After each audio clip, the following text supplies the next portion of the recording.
evening, everyone, and welcome to the first of a three-part series of lectures on the spiritual Baptists. It's not just about the spiritual Baptists of St. Vincent and the Grenadines, but the spiritual Baptists. Of course, the main focus being St. Vincent and the Grenadines. And this series of lectures is hosted by the University of the West Indies Global Campus. It was off? Okay, so let me welcome you again, all of you. Let me welcome you to this venue for the first of a three-part series of lectures on the spiritual Baptist faith, hosted by the University of the West Indies Global Campus, St. Vincent and the Grenadines branch. This evening we will be featuring Dr. Gary Denny, who would be lecturing on the theme on the morning ground, the religious imagination of the spiritual Baptist from 1849 to 1979.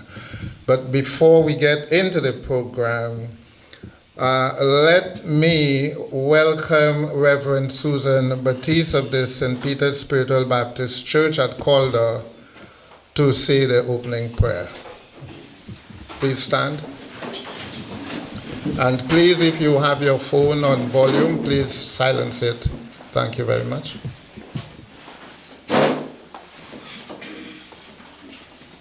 Good night to everyone. Let us reverence God in prayer. Most gracious and heavenly Father, we do thank you, Lord, for this moment, Lord. We thank you for your grace. We thank you for your mercies. We thank you for life. We thank you for those who you have placed here, Lord, to pass knowledge unto us as a people. And help us, Lord, that we may comprehend that knowledge, dear Lord, because knowledge is only power when it is being shared. We do thank you for this procedure, and we ask you to take full control of everything that is going to be said and done here, Lord. Bless those who are on their way, hasten their footsteps. We thank you for bringing us here safely, and we recommend this lecture into your care. Father and God, we ask you, Lord, that you may bestow upon us your grace, your mercy, and your loving kindness as a people. Help us to continue to trust you, and as those who are here to edify, help us, Lord, to make use of the knowledge that are being shared tonight, Lord. We thank you, Lord, and we praise you and we glorify your name. In Jesus' name we pray with thanksgiving. Amen. Our Father, who art in heaven, hallowed be thy name, thy kingdom come. Thy will be done on earth as it is in heaven. Give us this day our daily bread, and forgive us our trespasses, as we forgive those who trespass against us. And lead us not into temptation, but deliver us from all evil. For thine is the kingdom, the power, and the glory, forever and ever. Amen. Thank you. Thank you very much. I ask that you remain standing for the national anthem, which would be played by Mr. Luke McBarnett, a resident of Calder and a panist.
Thank you very much. Well done. You may sit now.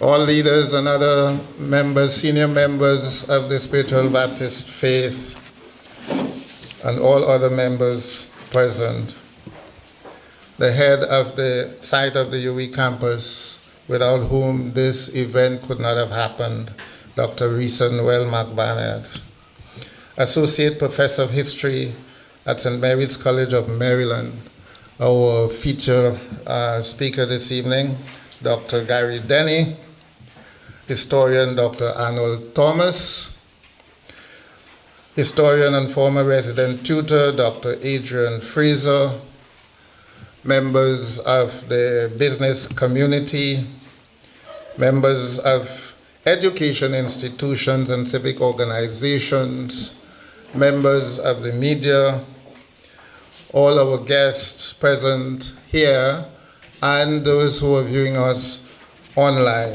Special welcome once more as we move on with the program for this evening. And at this stage, let me invite Dr. Risa McNoel to come to the podium to bring her remarks. Dr. McBarnett.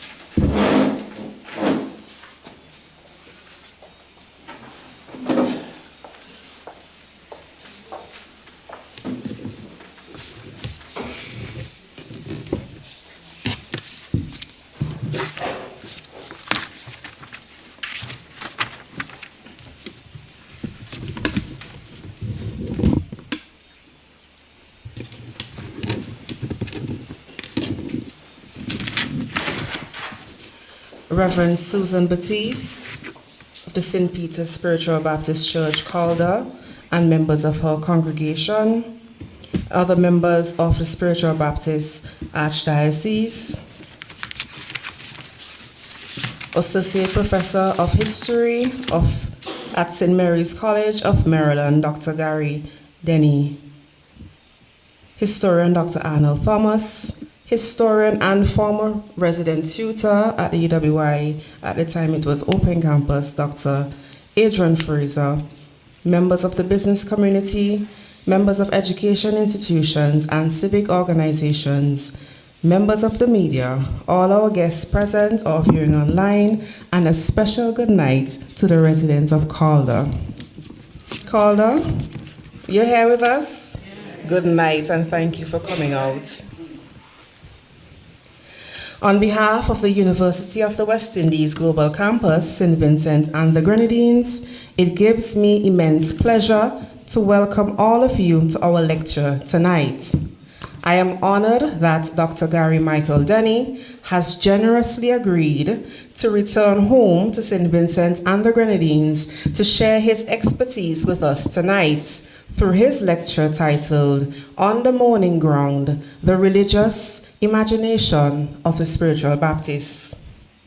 I am also honored that Dr. Claudius Fergus, our Master of Ceremonies and former Senior Lecturer in History at the UWI St. Augustine campus, agreed to chair tonight's proceedings. Dr. Fergus has written on the history of spiritual Baptists in the Caribbean region. On May 21st, 2025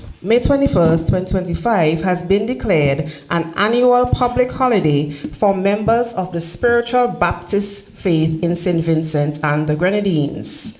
The declaration comes after Parliament passed the Public Holiday Amendment Bill on Thursday, August 27, 2024, paving the way for May 21st this year to be declared National Spiritual Baptist Day. In recognition of this significant day, the University of the West Indies Global Campus, St. Vincent and the Grenadines, collaborated with three esteemed Vincentian historians and alumni of the University of the West Indies, Dr. Denny, who we will present tonight, Dr. Adrian Fraser, and Dr. Cleve Scott, to deliver three lectures focusing on the history of the spiritual Baptist faith right here in St. Vincent and the Grenadines. And I think that deserves a round of applause.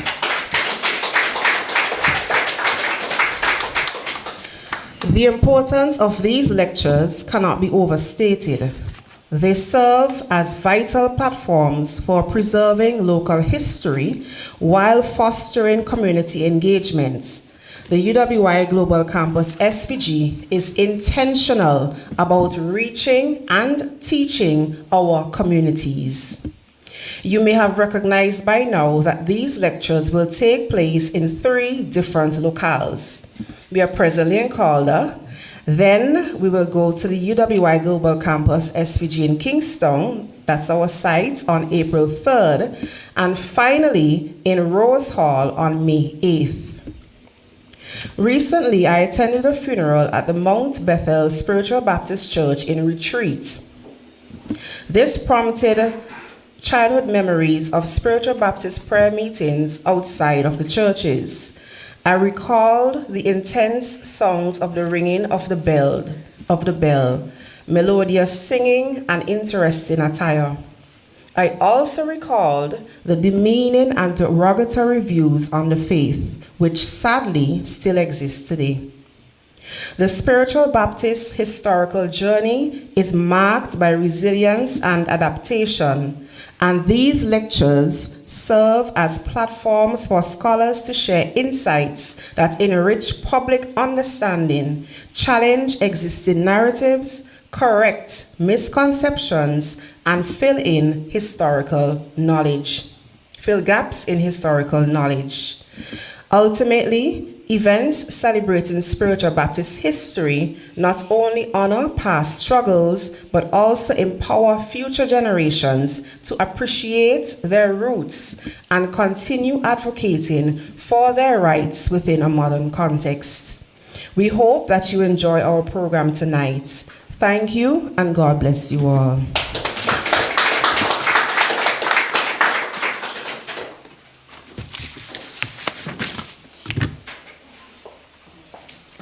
Thank you, Dr. Matt Burnett. So you have had an overview of the program that is coming up and the reason for it. Of course, the public education in preparation for the big day in May is so important. In many countries, you have declarations of public holidays, and there is no buy-in from the public, especially if that holiday honors a segment of the society. You find that it is difficult to nationalize a holiday, although you call it national holiday, right? So people go to the beaches, they enjoy themselves and so on. Nothing wrong with that, but a lot of them don't know a thing about what a holiday is about. So these lectures, and I believe there are also ongoing discussions on the radio and television, these events are critical towards not just educating the public, but erasing some of the negative attitudes that have been inherited about the Spiritual Baptist faith and their followers. We need to say that because that is part of the struggle of the Spiritual Baptists as well. It's one of the reasons, in fact, not the reason, but one of the strategies to justify their prohibition by creating these negative images about them and then using those negative images to justify their prohibition.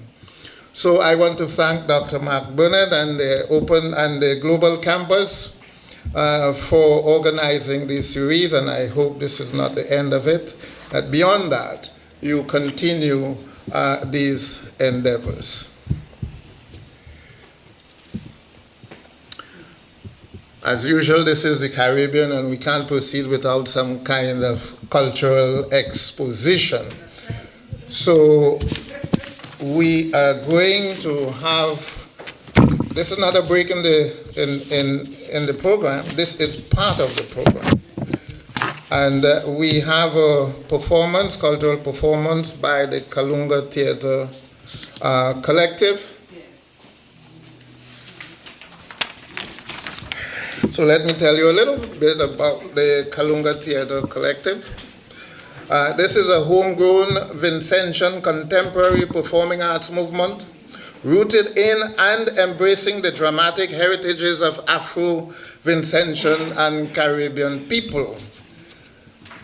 A young decolonial collective in both thought and practice, Kalunga comprises emerging cultural and creative professionals across diverse artistic disciplines.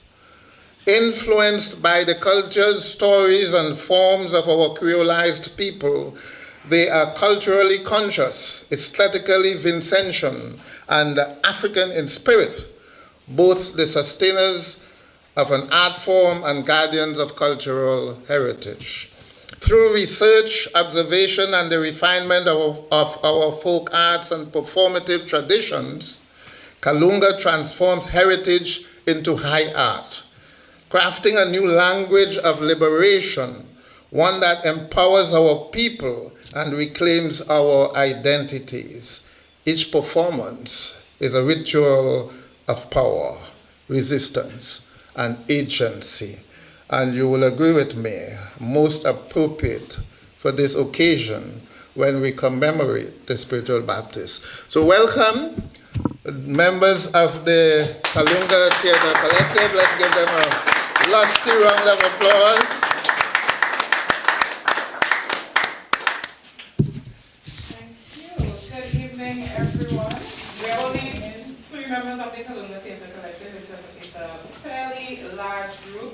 Now, we are not spiritual Baptist practitioners, but we are just going to be of the songs that you will hear them sing from time to time today. So if you feel like give a little clap, you know we are descendants of Africa, and one of the things we have is rhythm, right? And the spiritual Baptists demonstrate that. So if you feel like clapping, you feel like making a little rhythm with your body, feel free to do that.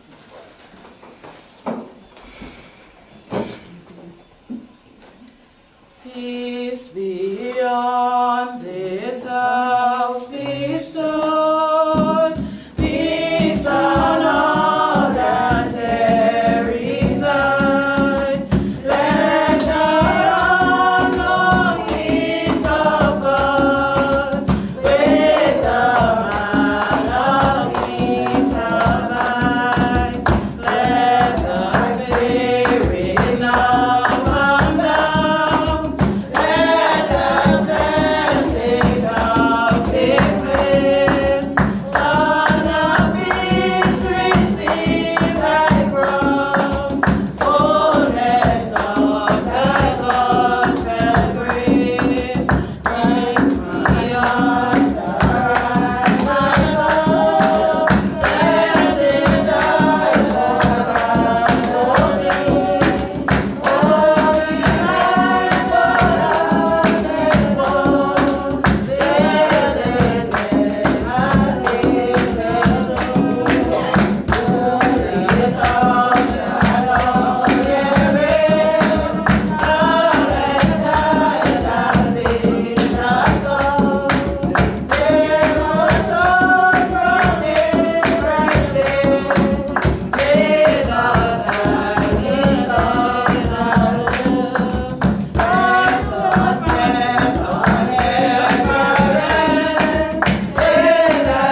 great, that's great. Another round of applause.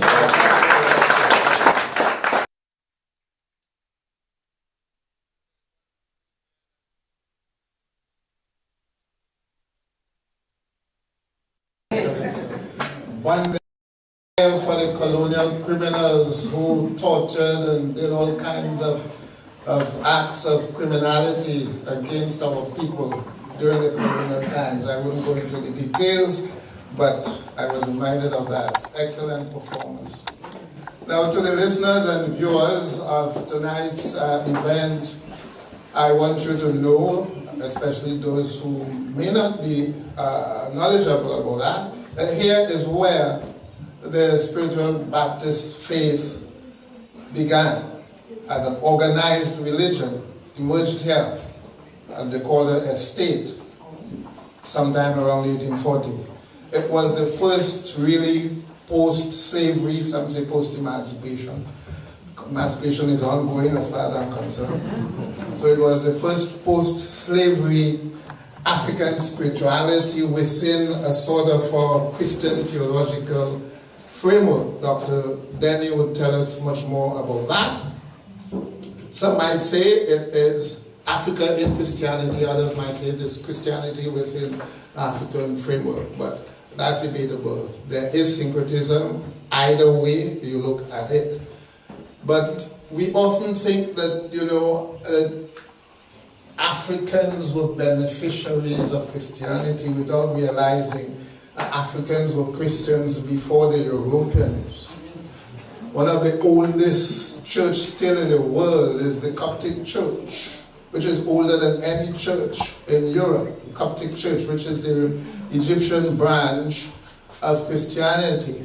And that church spread up the Nile River, and is still practiced in Ethiopia. It's the dominant form of Christianity in Ethiopia today, where they call it the Tawahedo Church, using an Ethiopian expression, but not so long ago they also referred to it as Coptic.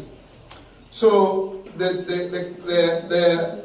embrace of Christianity was not just the imposition of Christianity by Europeans. The Europeans had their own version of Christianity.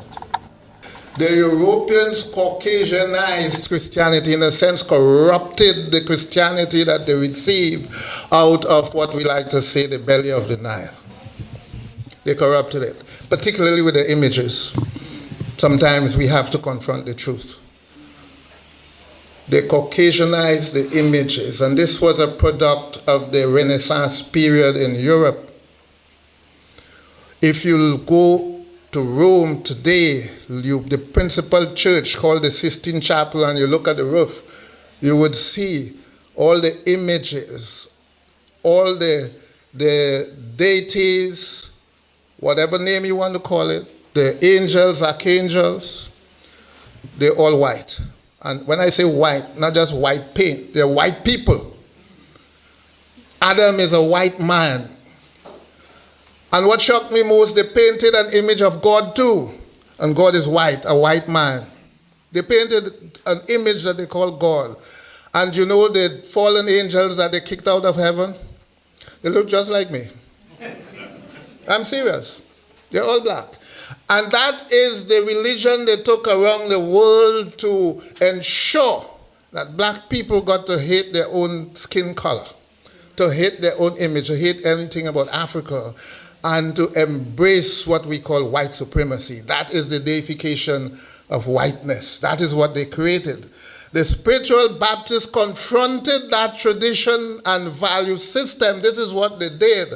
And that is one of the major reasons they were so despised. They were confronting, they were the only religious group in this country, in this Caribbean, that were directly confronting that tradition and creating a new theological framework, a new what we call a cosmological framework. The heavens and everything would have been different. The original personalities of the Bible were different. Moses was a black man. They taught all those things. In other words, subverting the convoluted religion that the Europeans brought to us and forced us into. We are going to hear something about that this evening because the next item is the keynote lecture by Dr. Denny. I just wanted to say that. And of course, I'm not a spiritual Baptist, but as Dr. Denny and I were talking, my father was a spiritual Baptist. He was a shepherd in the church. He died about 4 years ago at 101. My maternal grandmother was a spiritual Baptist. She joined the faith during the Prohibition. My eldest aunt, my mother's first sister, was a spiritual Baptist as well. And a lot of the information that I gathered early about the rituals, the doctrines, and so on, about the mourning ground, I got it from my mother because she attended these ceremonies as well. So this is a dynamic religion we are talking about. It resisted all efforts to wipe them out, not only from St. Vincent, to wipe them out. I'm saying that over and over because you must understand that the attack against the spiritual Baptists was an attack against them in St. Vincent, then Trinidad and Tobago, then Grenada. And we need to look at these three territories together because you couldn't attack one and leave the rest. They attacked all of them. And they failed in all of them. Because the spiritual Baptists, even during the Prohibition, continued to expand their numbers because they were such an attractive religion, speaking to the experiences of the common man and woman.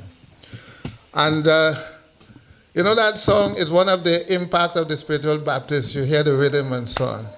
Dr. Scott will be talking about that in the next lecture. The impact of the spiritual Baptist, the adoption on the musical tradition of the Caribbean, particularly the Calypso. We have examined it in Calypso. I'm sure Dr. Scott will go beyond that. Music. But do you know the first faith healers in Christianity, in modern Christianity, were the spiritual Baptists? They frowned on them at the time. Now it is common, it identifies the Pentecostal tradition, the evangelical tradition. But the spiritual Baptists were the first faith healers of modern Christianity as well. So, let me not delay you anymore. You're not here to listen to me tonight. We're here to listen to Dr. Gary Denny, who is an associate professor of history at St. Mary's College of Maryland and a founder of its program in African and African diaspora studies. He obtained his first degree at the University of the West Indies at Cave Hill in Barbados and his PhD at the Johns Hopkins University in Baltimore in Maryland. Dr. Denny has also lectured at the University of the West Indies at Mona campus in Jamaica. He has produced and published original scholarship on, interestingly, the politics of death in modern South Africa. So we are talking about an expert in the field of death. And mourning is about spiritual death and rebirth. It is about spiritual death and rebirth. So we want to see how he ties in the politics of death with the spirituality of death. This is what he's going to bring to us. His major South African works include Flames of Race, Ashes of Death, Reinventing Cremation in Johannesburg. Johannesburg, of course, South Africa. He has also published The Standard of Dying, Race, Indigence, and the Disposal of the Dead Body in Johannesburg. And in the greatest privilege of his life, Dr. Denny served as a speechwriter for guess who? The great Nelson Mandela. And that was all in the battle to destroy white rule in apartheid South Africa. Over the past decade, Dr. Denny has been engaged in researching, writing, and lecturing on the history of the Garifuna and their foundational role in the history of St. Vincent and the Grenadines. He is one of 4 Vincentian historians currently writing a multi-volume history of St. Vincent and the Grenadines. And volume 1 of that history, which you should look out for, focuses on the history of native genocide and African enslavement in St. Vincent and the Grenadines, and it is scheduled to be published this year. Dr. Denny's lecture is titled On the Morning Ground. You know, in Trinidad we say the morning ground. I don't know if they say the same thing in St. Vincent. Say the morning ground. On the morning ground, the religious imagination of the spiritual Baptist.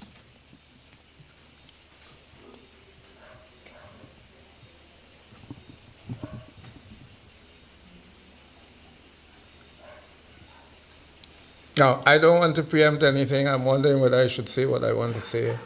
I don't want to preempt anything that Dr. Denny would say. But mourning is the most distinctive element of the spiritual Baptist faith. Mourning. And that is how the authorities recognize them, because we have Baptists, black Baptists, African Christianity came into the Caribbean from North America in the 1780s. So the black church was first the Baptist church. In Jamaica, in Trinidad as well, we had a black Baptist church. I want to drop this little ball in your court. Perhaps some of the Vincentian scholars could take it up. The first Baptists in St. Vincent arrived in 1806, 600 of them. And they were brought here by an American soldier, a Lieutenant Colonel Brown, who settled up on the Windward Coast, the Bentinck Estate. Up to 1834, the Baptist Society mentioned there were 500 Baptists. They were not organized as a church, and this is one of the difficulties we have researching them.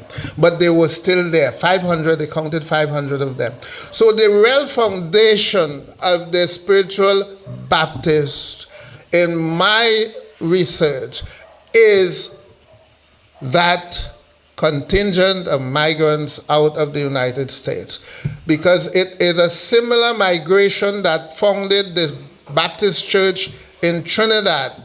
We call those people Americans. They arrived in 1815. And in Jamaica, with George Lely and company, you had the establishment of the African Baptist Church there. In Bahamas, a guy we know only as Amos would have founded the African Baptist Church there as well. So that is the foundation we need to research as well. What happened to those people? I do not know. But at this point, let me welcome Dr. Denny to the podium to deliver his lecture.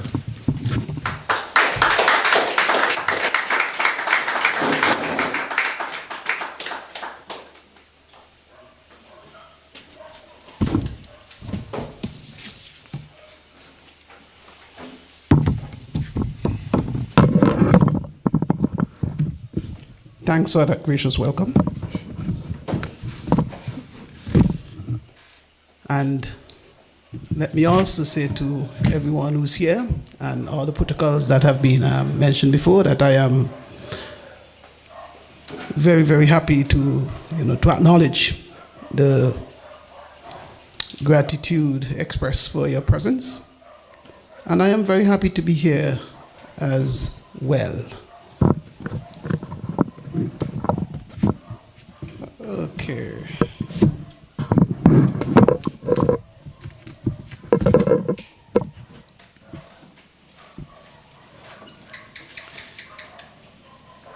I begin by saying this: blessed are those who mourn, for they shall be comforted. Since the title of my lecture tonight is On the Mourning Ground, the religious imagination of the spiritual Baptist, from 1847 to 1979, we won't get too committed to dates. But it does seem right and proper, to give voice to this scriptural guidance that is a fundamental component of the Christian message, spiritual Baptist and those within the broader Christendom universe.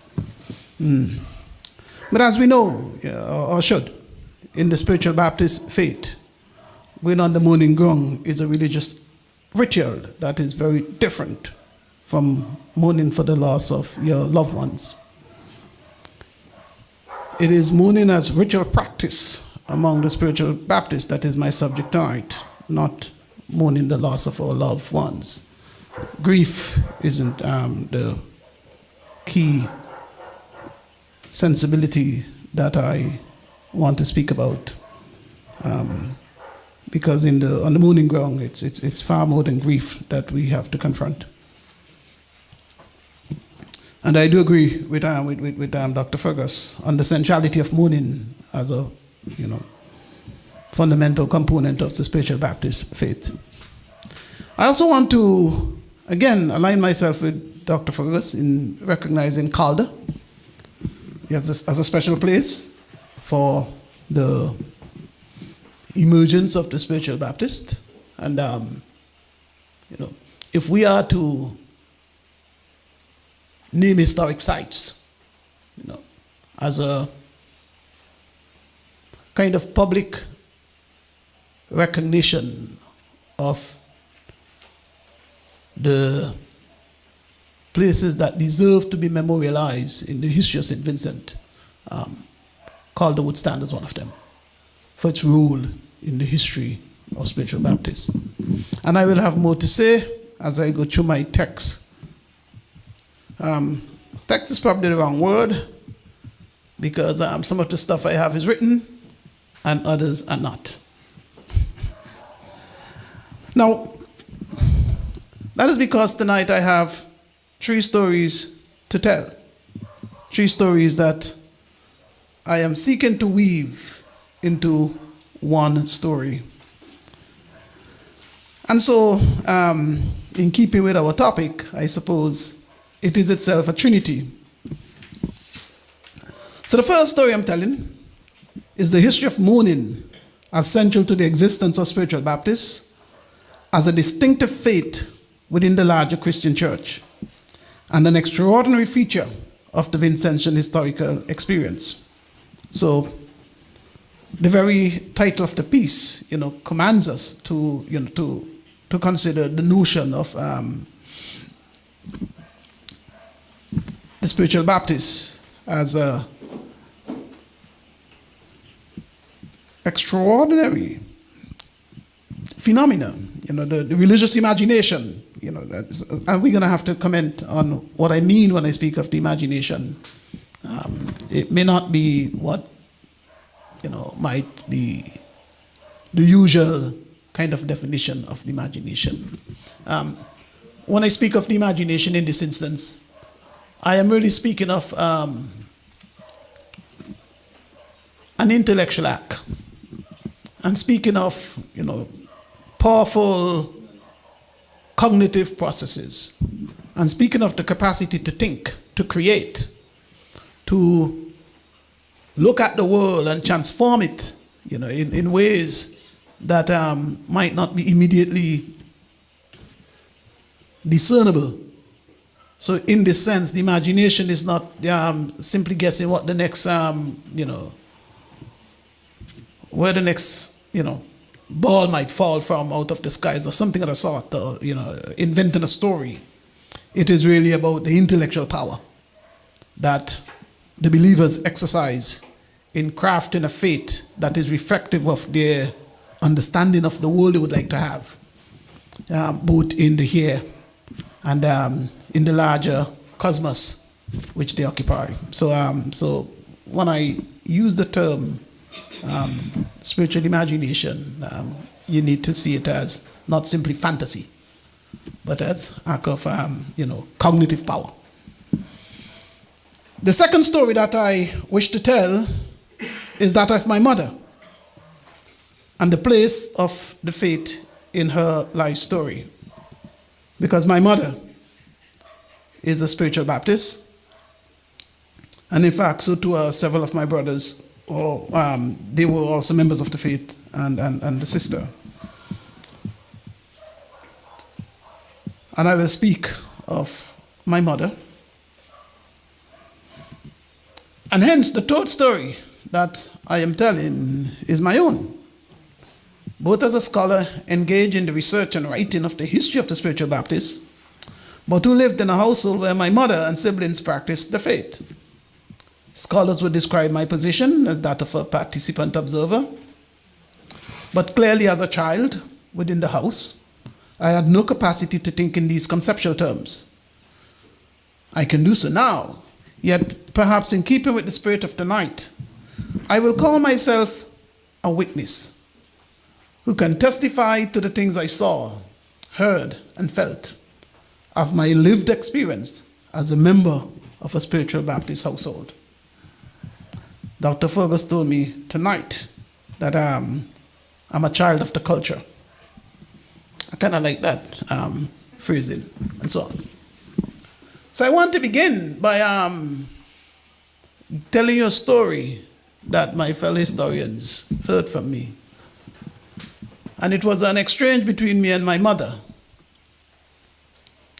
So sometime last year, I'm with my mother, and she tells me that she has a message for Mississippi. Okay. And then she tells me, the message says that you would pay my passage so that I could go to Mississippi to deliver this message. I say, Mommy, you don't need to go to Mississippi to deliver the message. I could deliver the message for you. Okay. Mommy say, well, I never hear that. Whoever have the message have to deliver the message. I say, Mommy, but you put me in the message.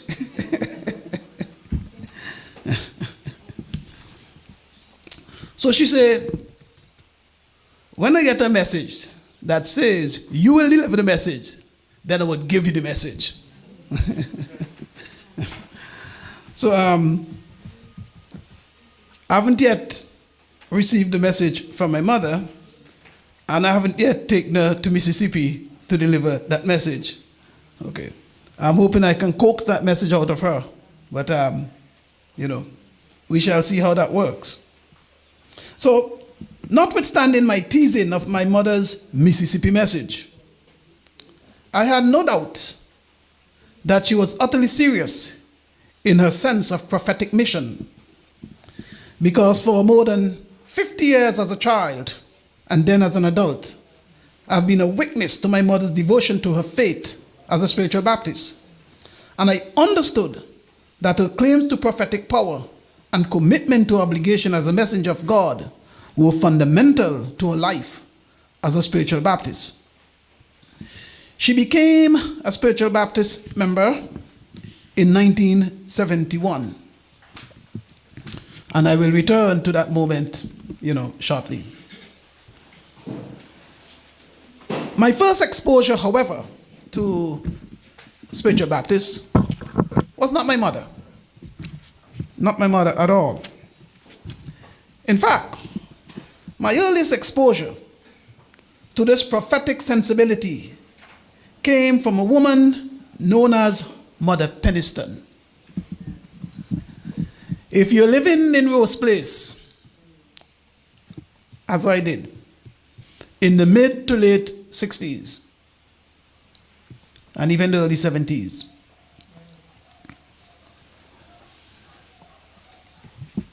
at some point, at 4:30 or 5 in the morning, you will hear a bell ringing. And you will be awakened by Miss Peniston, who was a prophet, it seems to me, then and now, of impending doom. One of my cousins, older than I am, is convinced that Miss Peniston was always right in her prophecies.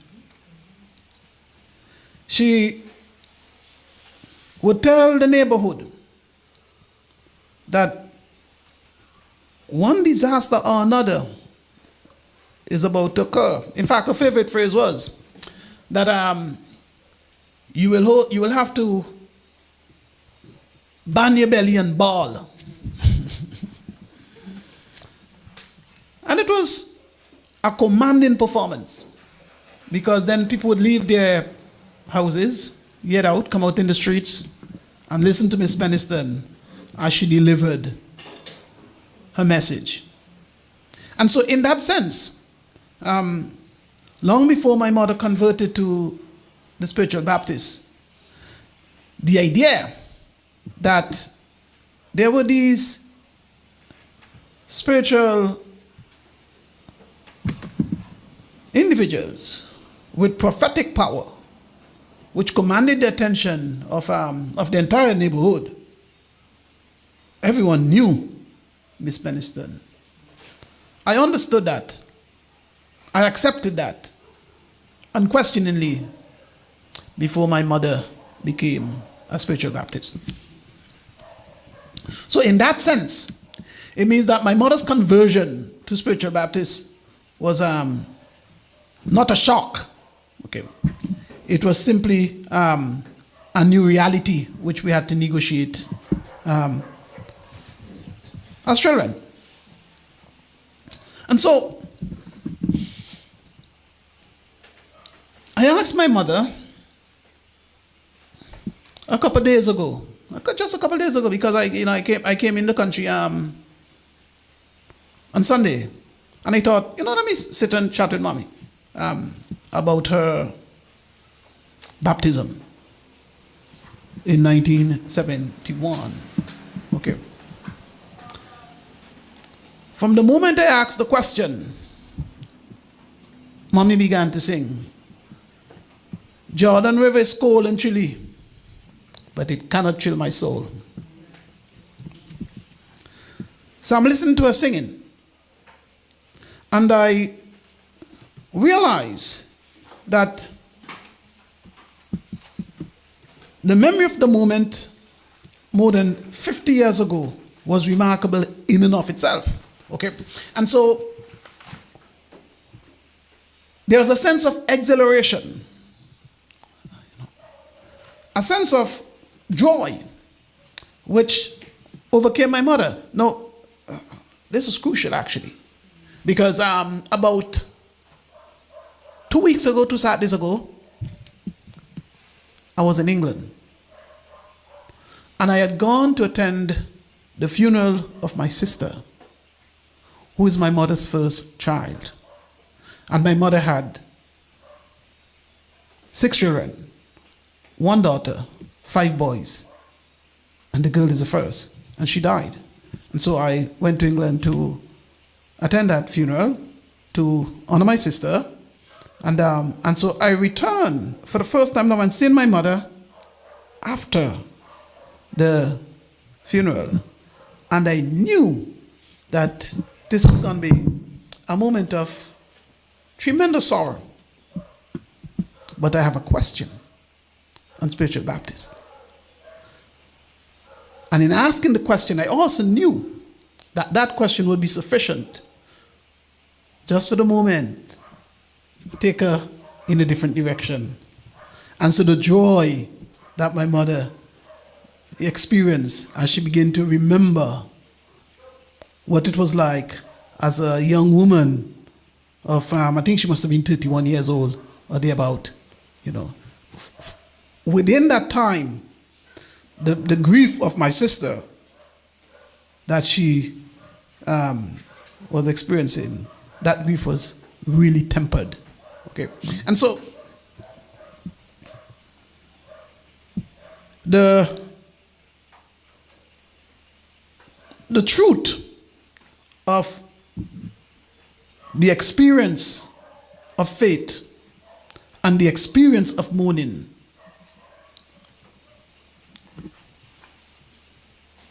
this is the focus, this is the insight I was seeking to obtain, that on the one hand, it is, as Dr. Fergus and Dr. Fraser have done very well, to look at the history of the suppression of the faith and to demonstrate that the extraordinary challenge that the believers had to create, you had to develop to withstand that state-sanctioned terror, to protect their faith, and so on. And so that history is obviously, important beyond measure. But of course, the joy, that history, how do we tell that story? That too is something that I wanted to confront. And hence, when we began reflecting on creating this series of the politics and poetics of spiritual Baptist, okay, and designing our topics and so on, I chose the topic of the molding ground precisely because it is the experience of faith that is so commanding to me, and which I thought I might be able to engage, to acquire some insight with the focus on the molding right. But for my mother, as she began to speak about her baptism, okay, the rationale to be baptized, I said, Mommy, how did you decide that you're going to become a baptist? What is it that did this to you? And Mommy said, I was working at the Arrowroot Growers Association. I have no idea where that was, but I'm pretty sure that Agent knows of something of that Arrowroot Growers Association. Okay. And she said that I was telling one of my friends of my dreams. And my friend said, you need to come to a meeting with Point Abusha. He, as many of us know, is a legend within the spiritual Baptist faith. And so Mommy said she went to the meeting, and it is in that meeting that she made that final decision to abandon the Catholic Church, which I was a Catholic school, I attended Catholic school. Mom is going to leave the church. I don't think the nuns were too happy with that. Mom is going to leave the church, but I'm in the school, and other children as well. And so I think of it as a kind of Saul on the road to Damascus conversion. That there was this moment when it's a crisis of the soul, and she has to confront what decision do I make now? And that decision, she decided that is to engage with the divinity through the vehicle of the spiritual Baptist faith. As she spoke about her baptism, Jordan River, which I heard the song being played, and as she sang the song, Jordan River being cold and chilly, but it cannot chill my soul. She spoke of what it means to be baptized in the river. Okay, and I witnessed the baptism. All of her children had to go, so I witnessed the baptism. But Mommy remembers the march, because you have to move from the church to the river, and this splendid clothing, the noise, the singing, the dancing. So these memories triggered one of my, I suppose, insights into the power of the faith. And that is the notion of the baptism as spectacle. That to see the baptism, to see the procession, that the visibility of the practice of the faith was in and of itself a powerful phenomenon. Now, for those who have done, this work on prohibition, like, Dr. Ferguson and Dr. Ferser, then of course, the whole point about prohibition is that it obliterates that visibility. And so the spectacular ceases to exist. Theater spectacle that could be, have this, emotive power would be destroyed. Okay. And so one cannot help but think that was also one of the goals of the prohibition, to eliminate from public life, from public sight, this practice, and so on, because the visibility was itself, powerful. Now, my ambition tonight is to historicize what I hold to be the single most important ritual of the spiritual Baptist, the mourning tradition. And Mommy went to mourn. In fact, one of my brothers who also went to mourn, and he would leave the Baptist church, but he would become a pastor of his own church. So which means that Mommy must have known something. Let me give you this. Okay, I'll come back to the morning, but let me give you this. Mommy had to decide, somehow, how she worked it out, which of her children are ready for the spiritual Baptist. Which of her children? And she had these 4 boys, of whom I'm the oldest.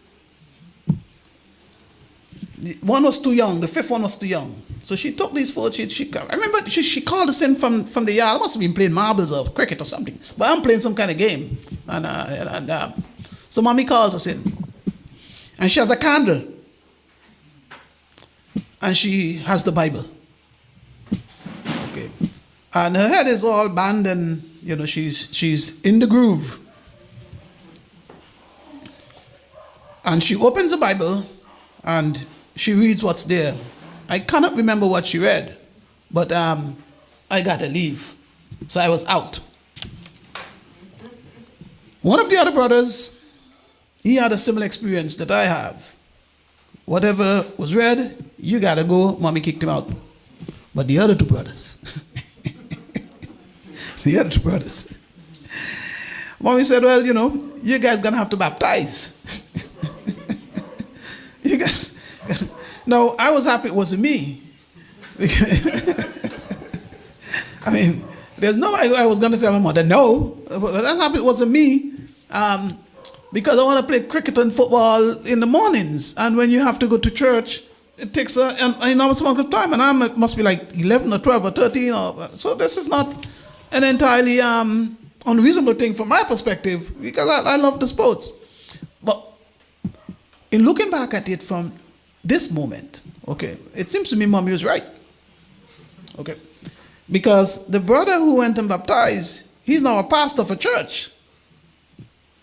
And he was there with me when she began to recall her first baptism. And he remembers going on the mourning ground and what it was for him going on the mourning ground.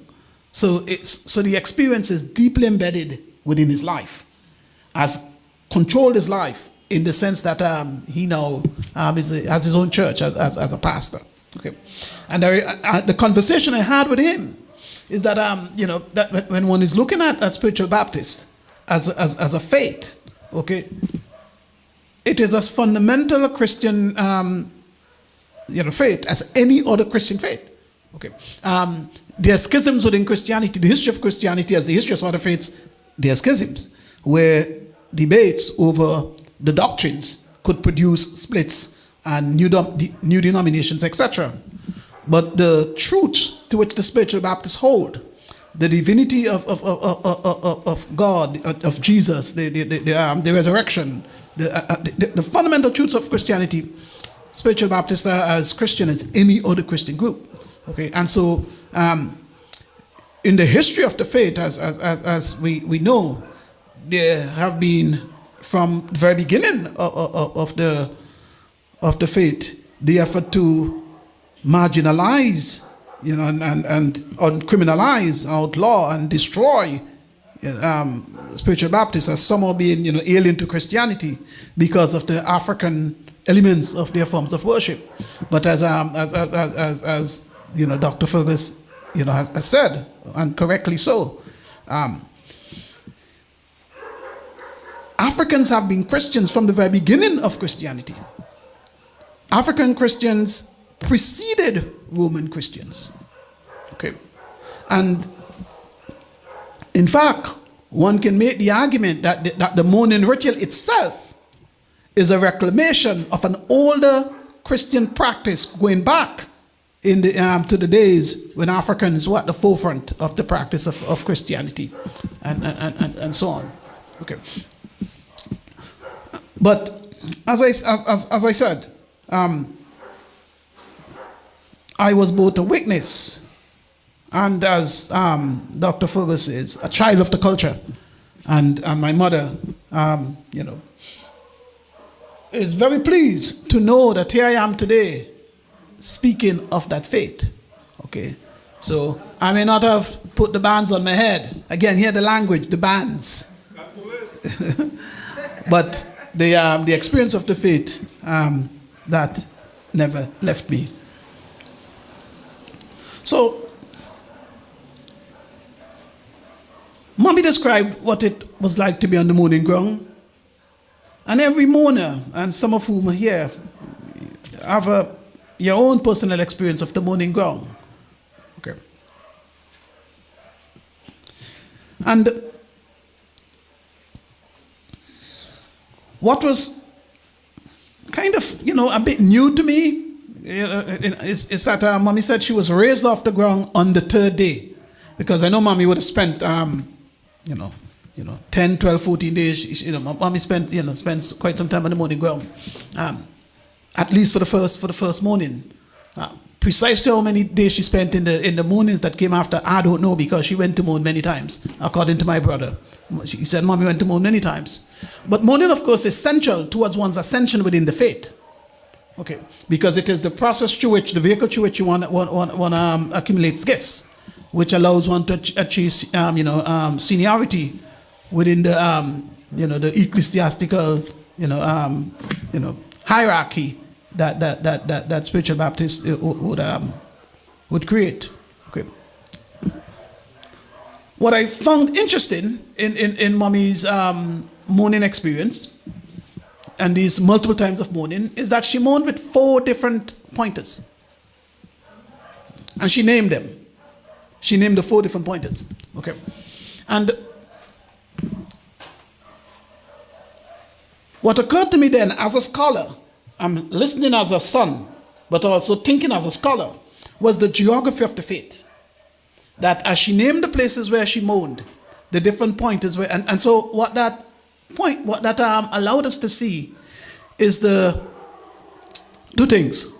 One, the breadth of the faith within St. Vincent. That is, we have spiritual Baptists in the tongue, windward, leeward, and she's mourning in these different places with these different with these different pointers who are spread across the country.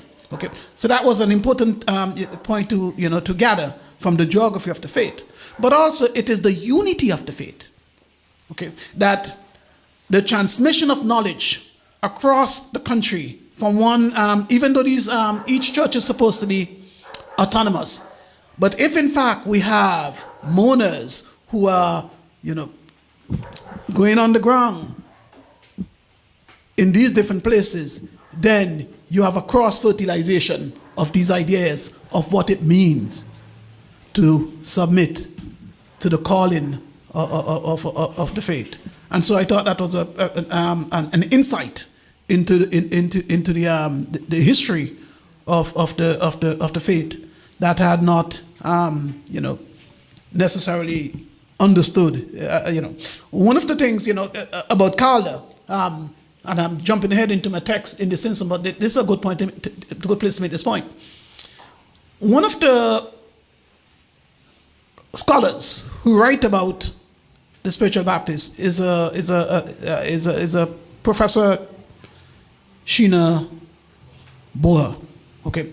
And she, in about nearly 30 years ago, 1998 to, that's 27 years ago, she said that spiritual Baptists began in Calder in 1946. Okay, so she had a precise place. Sorry, thank you, 1846, a precise place and a precise time, and so on. My own judgment is that the geography of the faith, the spread of the ideas were such that Calder, to me, represented like the center of this faith. But as to what's going across the rest of the islands where people are moving back and forth and sharing these ideas, I cannot know with that level of precision which person living where in St. Vincent in 1846, is coming up with specific ideas that then become embedded within the broader spiritual Baptist community. So Calder is the center of this force. But given, and the point which Dr. Fergus made as well, that we have the Christianity arise and Methodism itself arrive in St. Vincent before 1846. Okay, and so if we look at the continuum of faith, if we see faith as a continuum, okay, then it would mean that there were black people, formerly enslaved and now free, across St. Vincent, who had been crisscrossing the country in this what I say, the geography of faith, and hence Calder is the center because of the strength of the congregation that's here. But it seems to me that that there's a broader Vincentian story that is also simultaneously taking place. That Calder is not isolated from the rest of the country, that it's part of this religious tumult that is exploding across St. Vincent. Now, this allows me to say that by 1971, when my mother, joins the faith and goes to Moan, Mommy and her community of believers were enveloped and embraced in a religious tradition which was at least 125 years old. As historians, I like numbers. I like to have a sense of date. Okay. So between the late 1840s and 1971, 4 key developments had taken place within the history of the faith. 1, the spiritual Baptists had created their own ecclesiastical authorities. They had created their own ecclesiastical authority, that pyramid of religious power, where we have the pointer sitting at the top of the pyramid, but then of course there are many other layers of religious figures beneath. And the reason why this is important to have ecclesiastical autonomy is that the Methodist Church, the Catholic Church, and all other churches, have their own, ecclesiastical, system. In fact, one of the persons, one of the governors, who had looked at a meeting of the spiritual Baptists, was quite derisive of that meeting because he said, they have no leaders. Everyone is just doing whatever they feel like, and so on. And well, that wasn't entirely true, but what is true is that as a general rule across most faiths that we look at, whether Christianity or others, an ecclesiastical structure is part of that faith, and the spiritual Baptists had developed such a structure, long before 1971.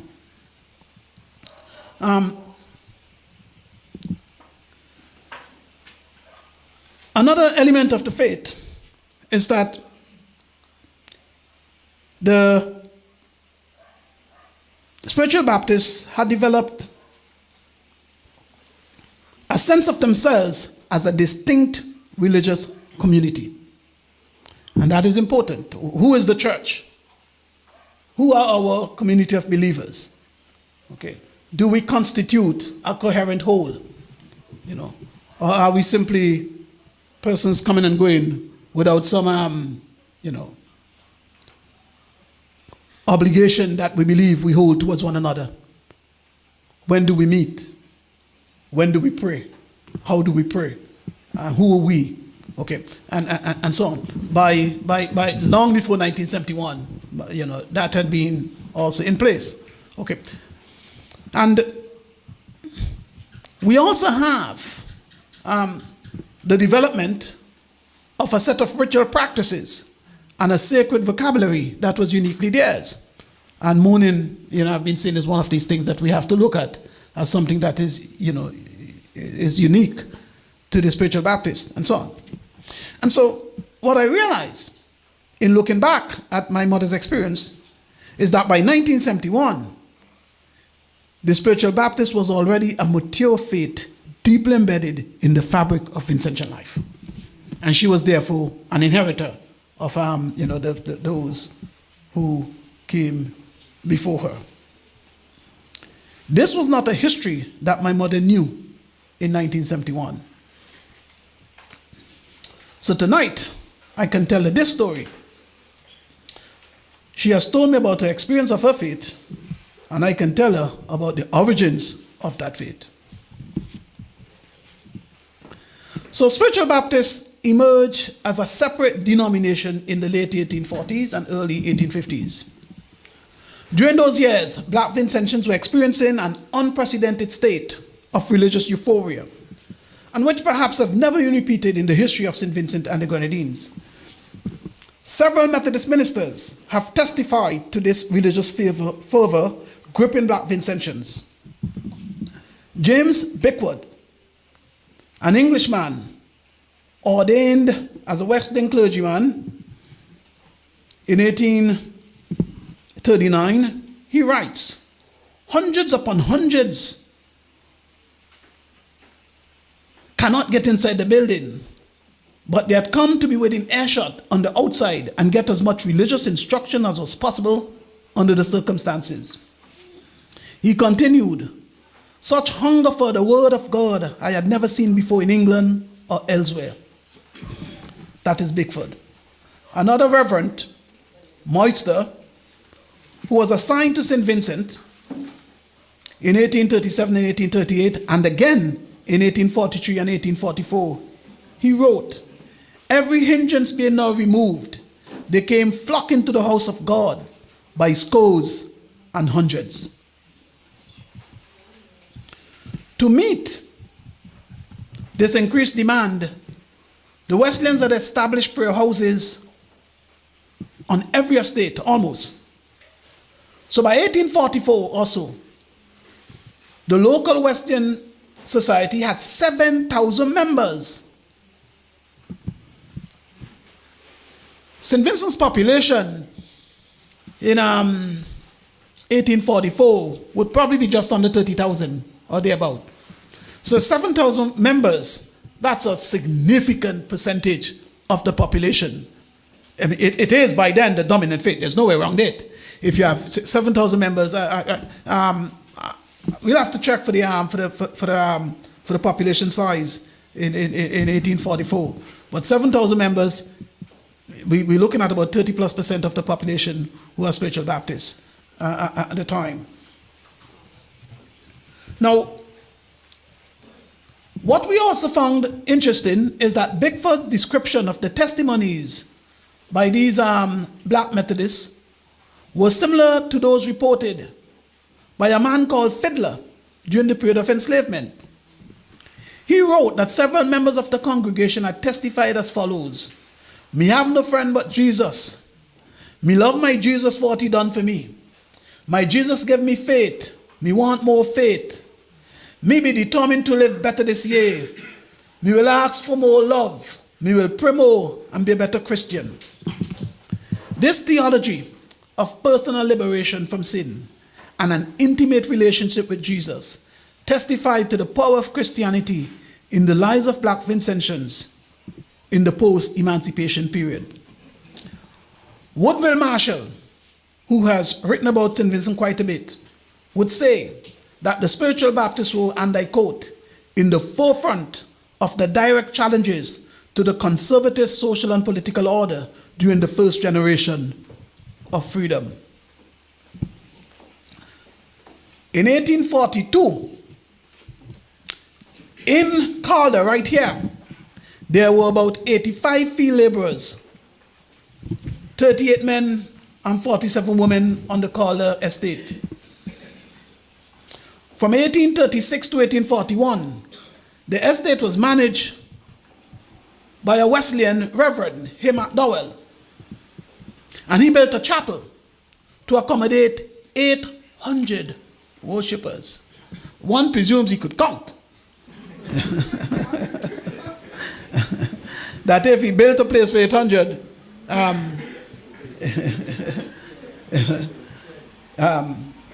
he described the worship in this way.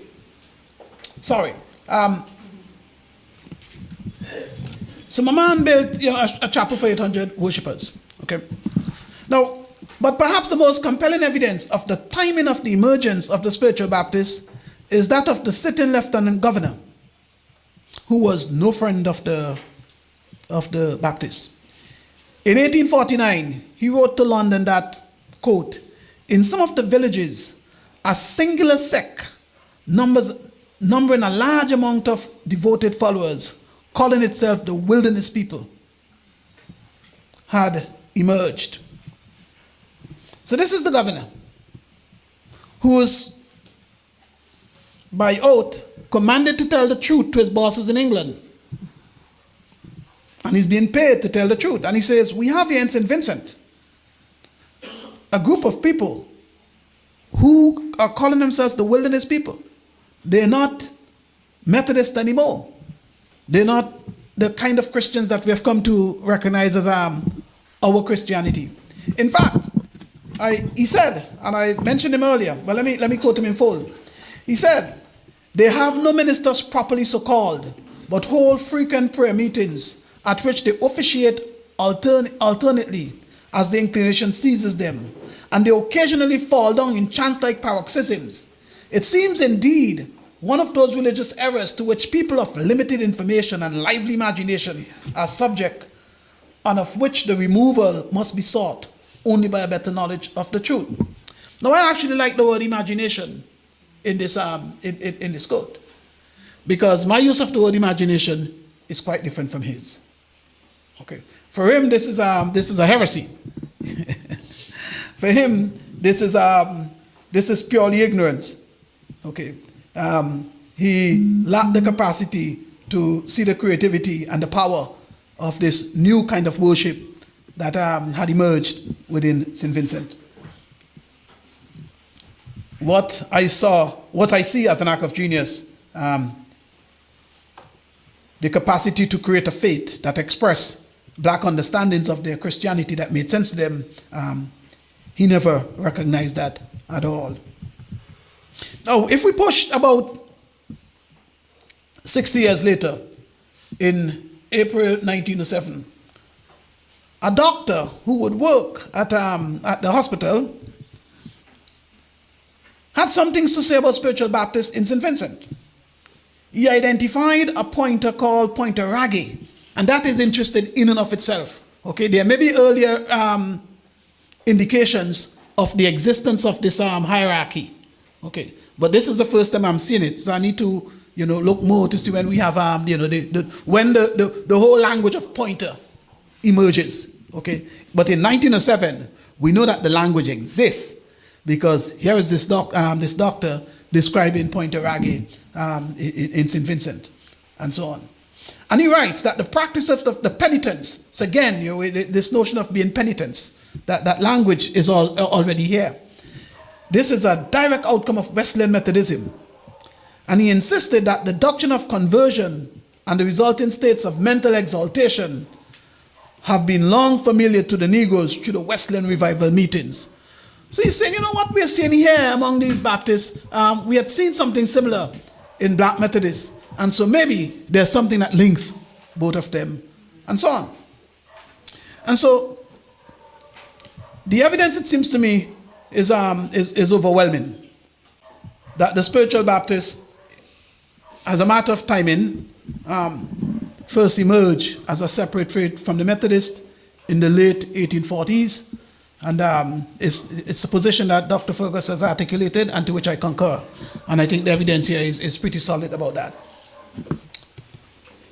But my question is, the question that was gripping me, to which I didn't necessarily have an answer, I have an answer tonight. But the question is, what was the catalyst for this break that we see within the literature, and how did the rite of mourning become a distinctive feature of the spiritual Baptists?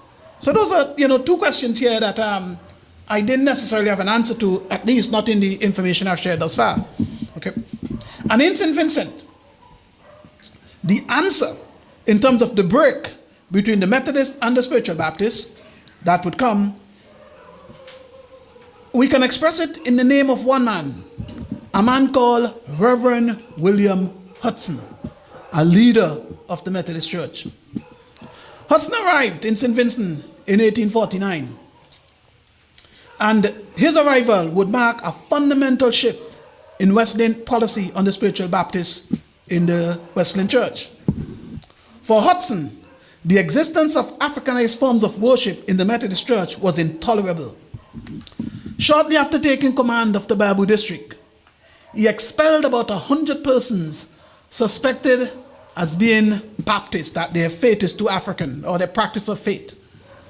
On the spiritual Baptists, he reported in 1849, and let me quote him, they insisted on holding meetings independent of and separate from our own, in which they had indulged in the wildest enthusiasms and cursing all who would not join in their excess.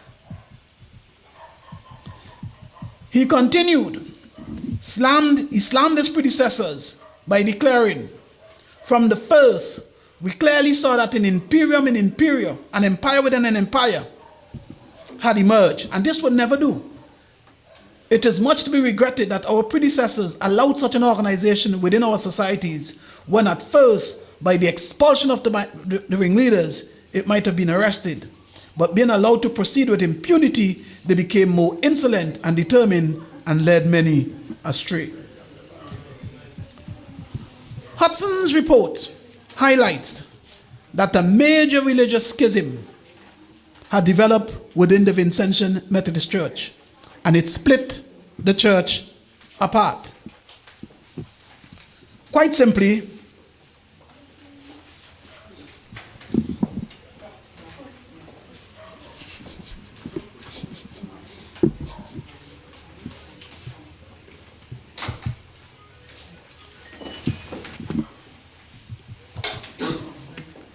let me return to the point just a little bit.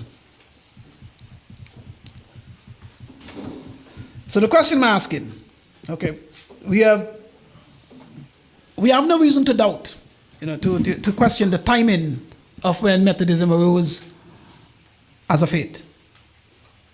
That is superbly established in the evidence that we have. And so the questions that I'm asking now are more difficult questions, okay? And these two questions, what was the catalyst for this break? And when and how did the rite of mourning become a distinctive feature of the spiritual Baptists?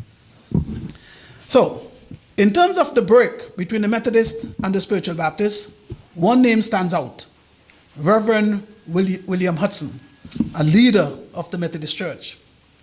He arrived in St. Vincent in 1849, and his arrival brought a fundamental shift in Wesleyan policy on the spiritual Baptists in the Wesleyan Church.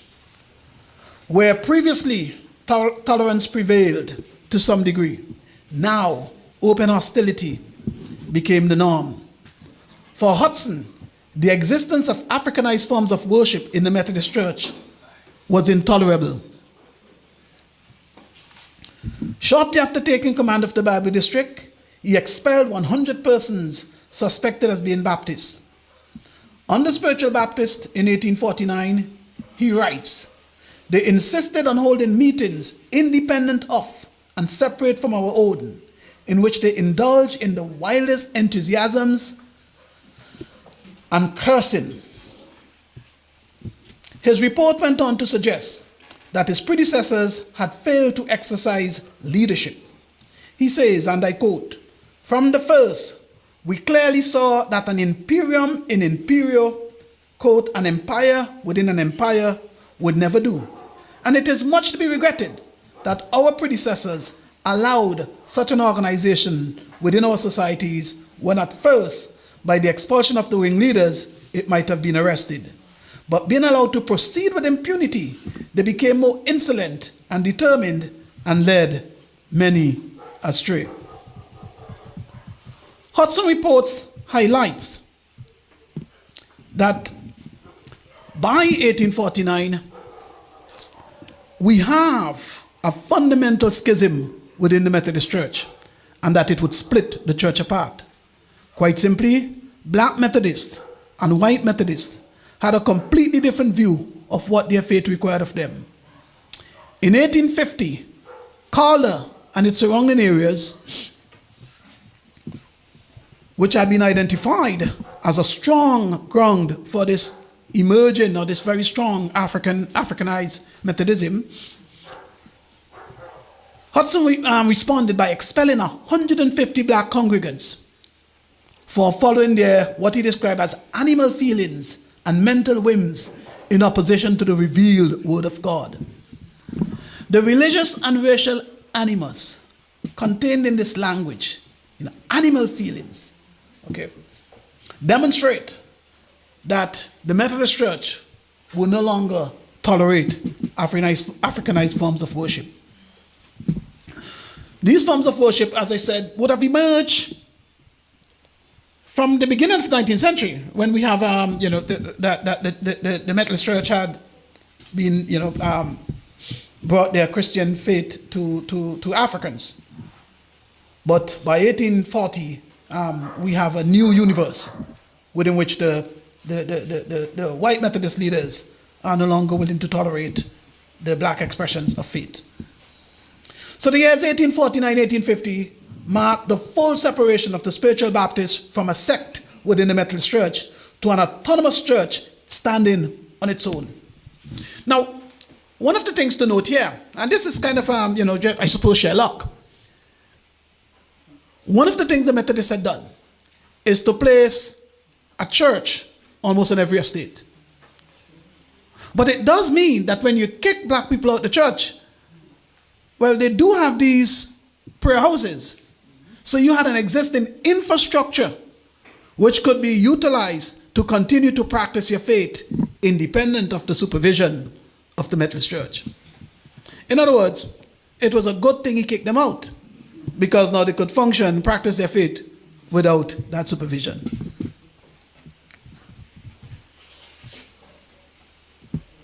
So what followed was an array of ritual practices that dispelled any doubt that the fundamental ritual and doctrinal differences that drove the spiritual Baptists out of the Methodist Church, these had now become the dominant ways in which we could see black people expressing their faith. Now, of these rituals, the morning ritual was the single most important of these differences. The existence of this ritual first appeared in the historical record in 1856. This was crucial to me. Okay, I am sitting there with Dr. Fraser and Dr. Scott, and we are doing the work that the Prime Minister, who is here with us tonight, and thank you so much for being here, has asked of us. Write a history of St. Vincent and the Grenadines. Okay, that is reflective of the Vincentian experience. And so we are reading this material, and then I realized, wow, this is the first document of any sort that I see something that resembles mourning. So we could now date it. And historians, we want to be able to say, at the very least, the earliest proof we have of something that actually exists. This, in 1856, is the first time that we see this. And let me read what struck me right away. This was a reverend, a Methodist Reverend John Hosted, and he was working in Bible from 1837 to 1839, and he was again in St. Vincent from 1852 to 1855. So he's now writing of these experiences. And so he writes about these black spiritual Baptist members. He said, they are not Noahites. They are wilderness people under the idea that their devotees should go to some desert place to pray and confess their sins and remain in ardent wrestling and in physical restlessness till they feel peace and pardon. And I'm saying, wow, this business of being isolated, of having to wrestle with the devil, of having to come to a point of peace, of having to confront sinfulness and seek purification, this is mourning. This is what my mother did. Now we have a beginning point. And so I thought at the time, and I told my fellow colleagues, we have something here, this is which is really quite incredible. Okay. In fact, within the text we would write, this is perhaps the earliest evidence to the spiritual Baptist ritual that is known as mourning. So I should let you know that much of what I have to say, if not all of what I have to say, do also represent the collective, evaluation of Dr. Fraser and Dr. Scott and Dr. Thomas. Okay, granted, the story of my mother and my experience is an ingredient that that has been woven into the story, because she is a spiritual Baptist, and I lived in a spiritual Baptist household, so I can speak with that level of intimacy. But this broader storyline, going back at the text, this is in fact the understanding that we concurred on in this material, and so on. Now,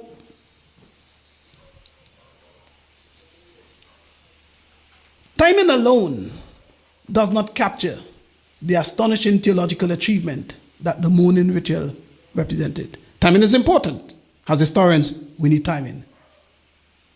And so, where there was an absence of knowledge, we now have knowledge that is good in and of itself.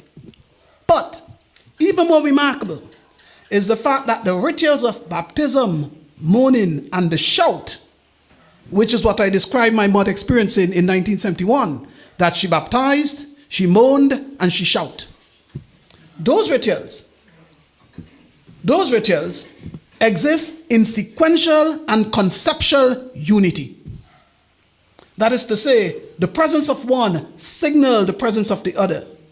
It is the mourning ritual that binds the baptismal ritual and the ritual of the shout as a coherent and cohesive set of rituals in the same faith. For the penitent who baptizes, mourning is the vehicle through which God offers his gifts to the faithful.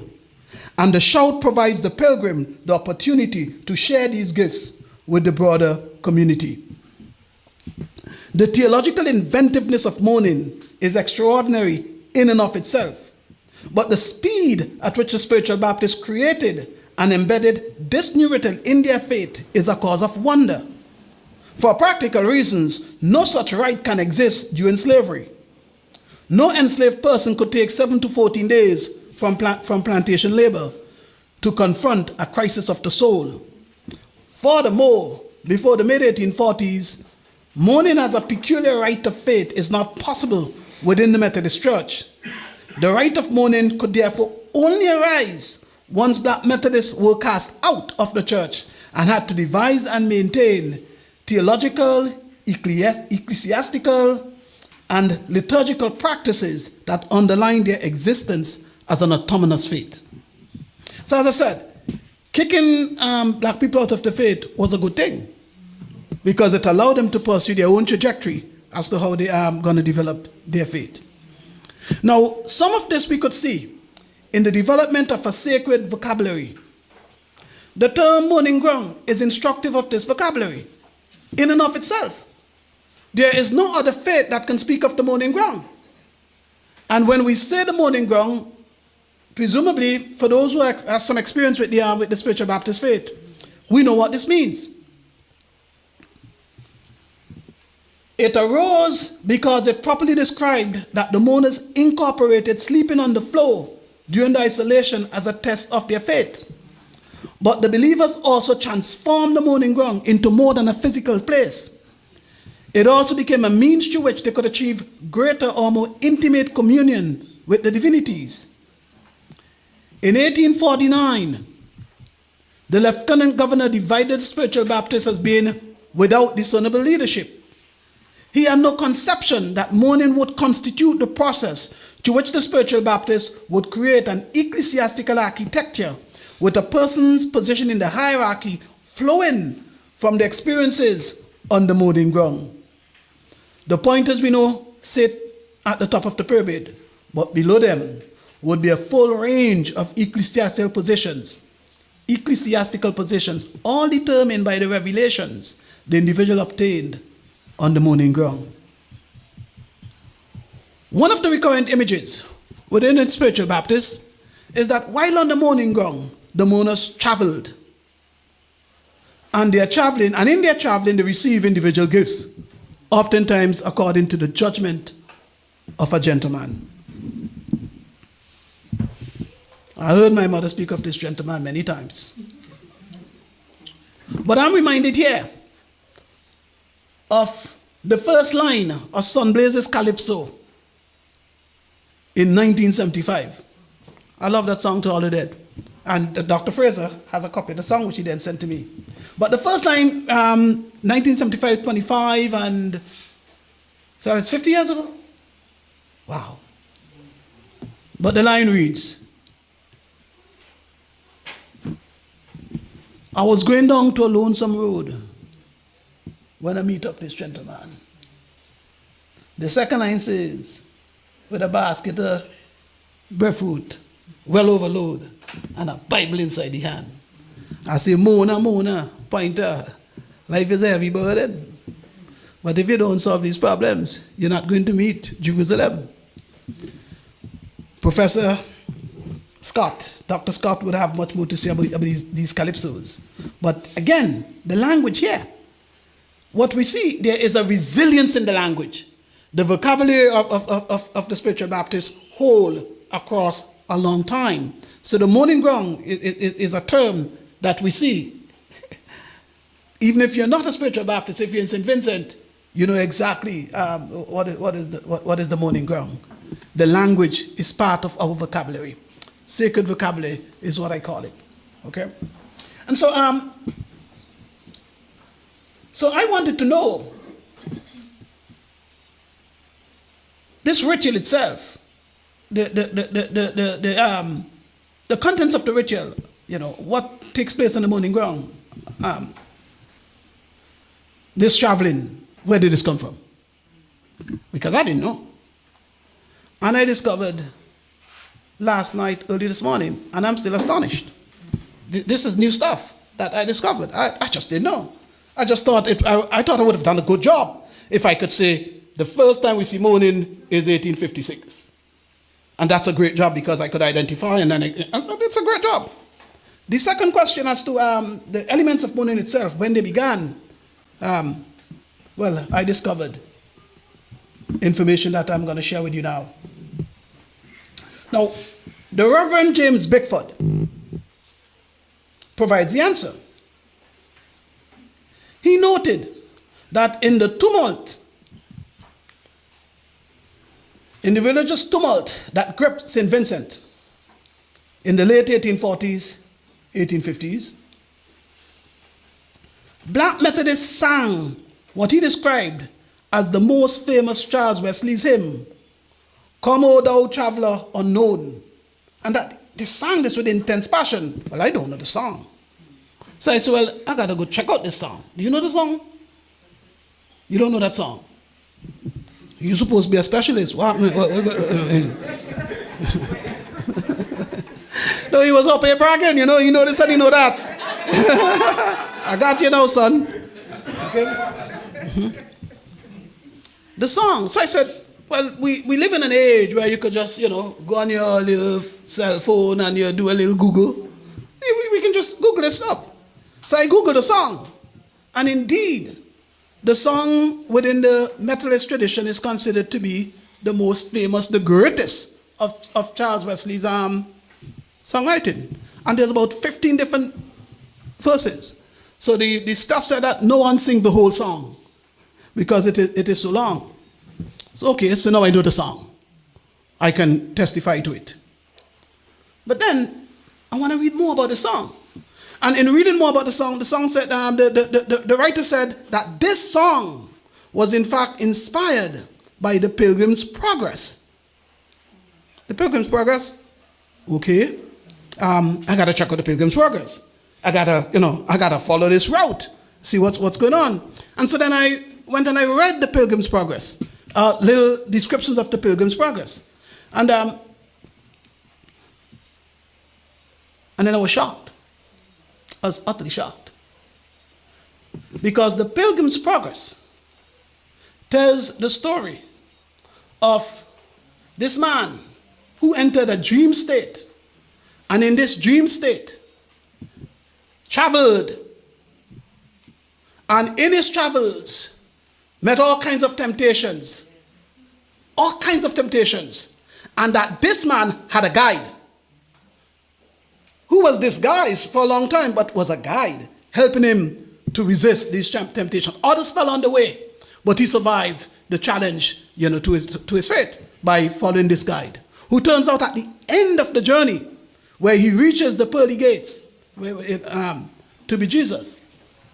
And then I realized that, in fact, what we have here was the replication of the mourners' travel on the mourning ground. That every time mourners went onto the mourning ground, they were replicating the very story that was written in 1678. Utterly astonishing that Black Vincentians took a story from 1678, captured in a song, which was the most famous of Methodist song, which the research said that by 1780, every single Methodist performance that took place, this song had to be sung.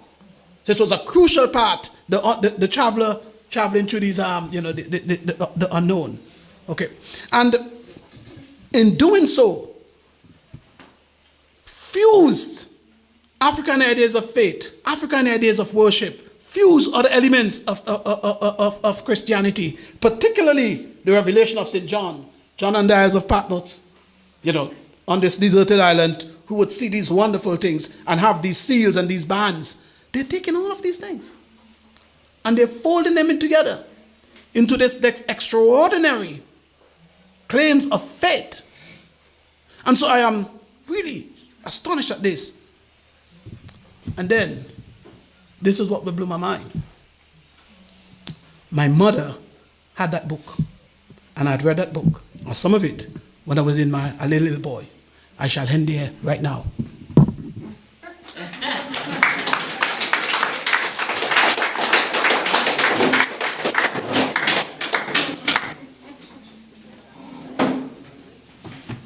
Thank you so much, Dr. Denny, for a truly enlightening lecture. At this time, let me welcome the Right Honorable Prime Minister, Dr. Ralph Gonsalves, and Mrs. Gonsalves. Welcome. I know it must have been a sacrifice for you having to leave, or at least to come up after your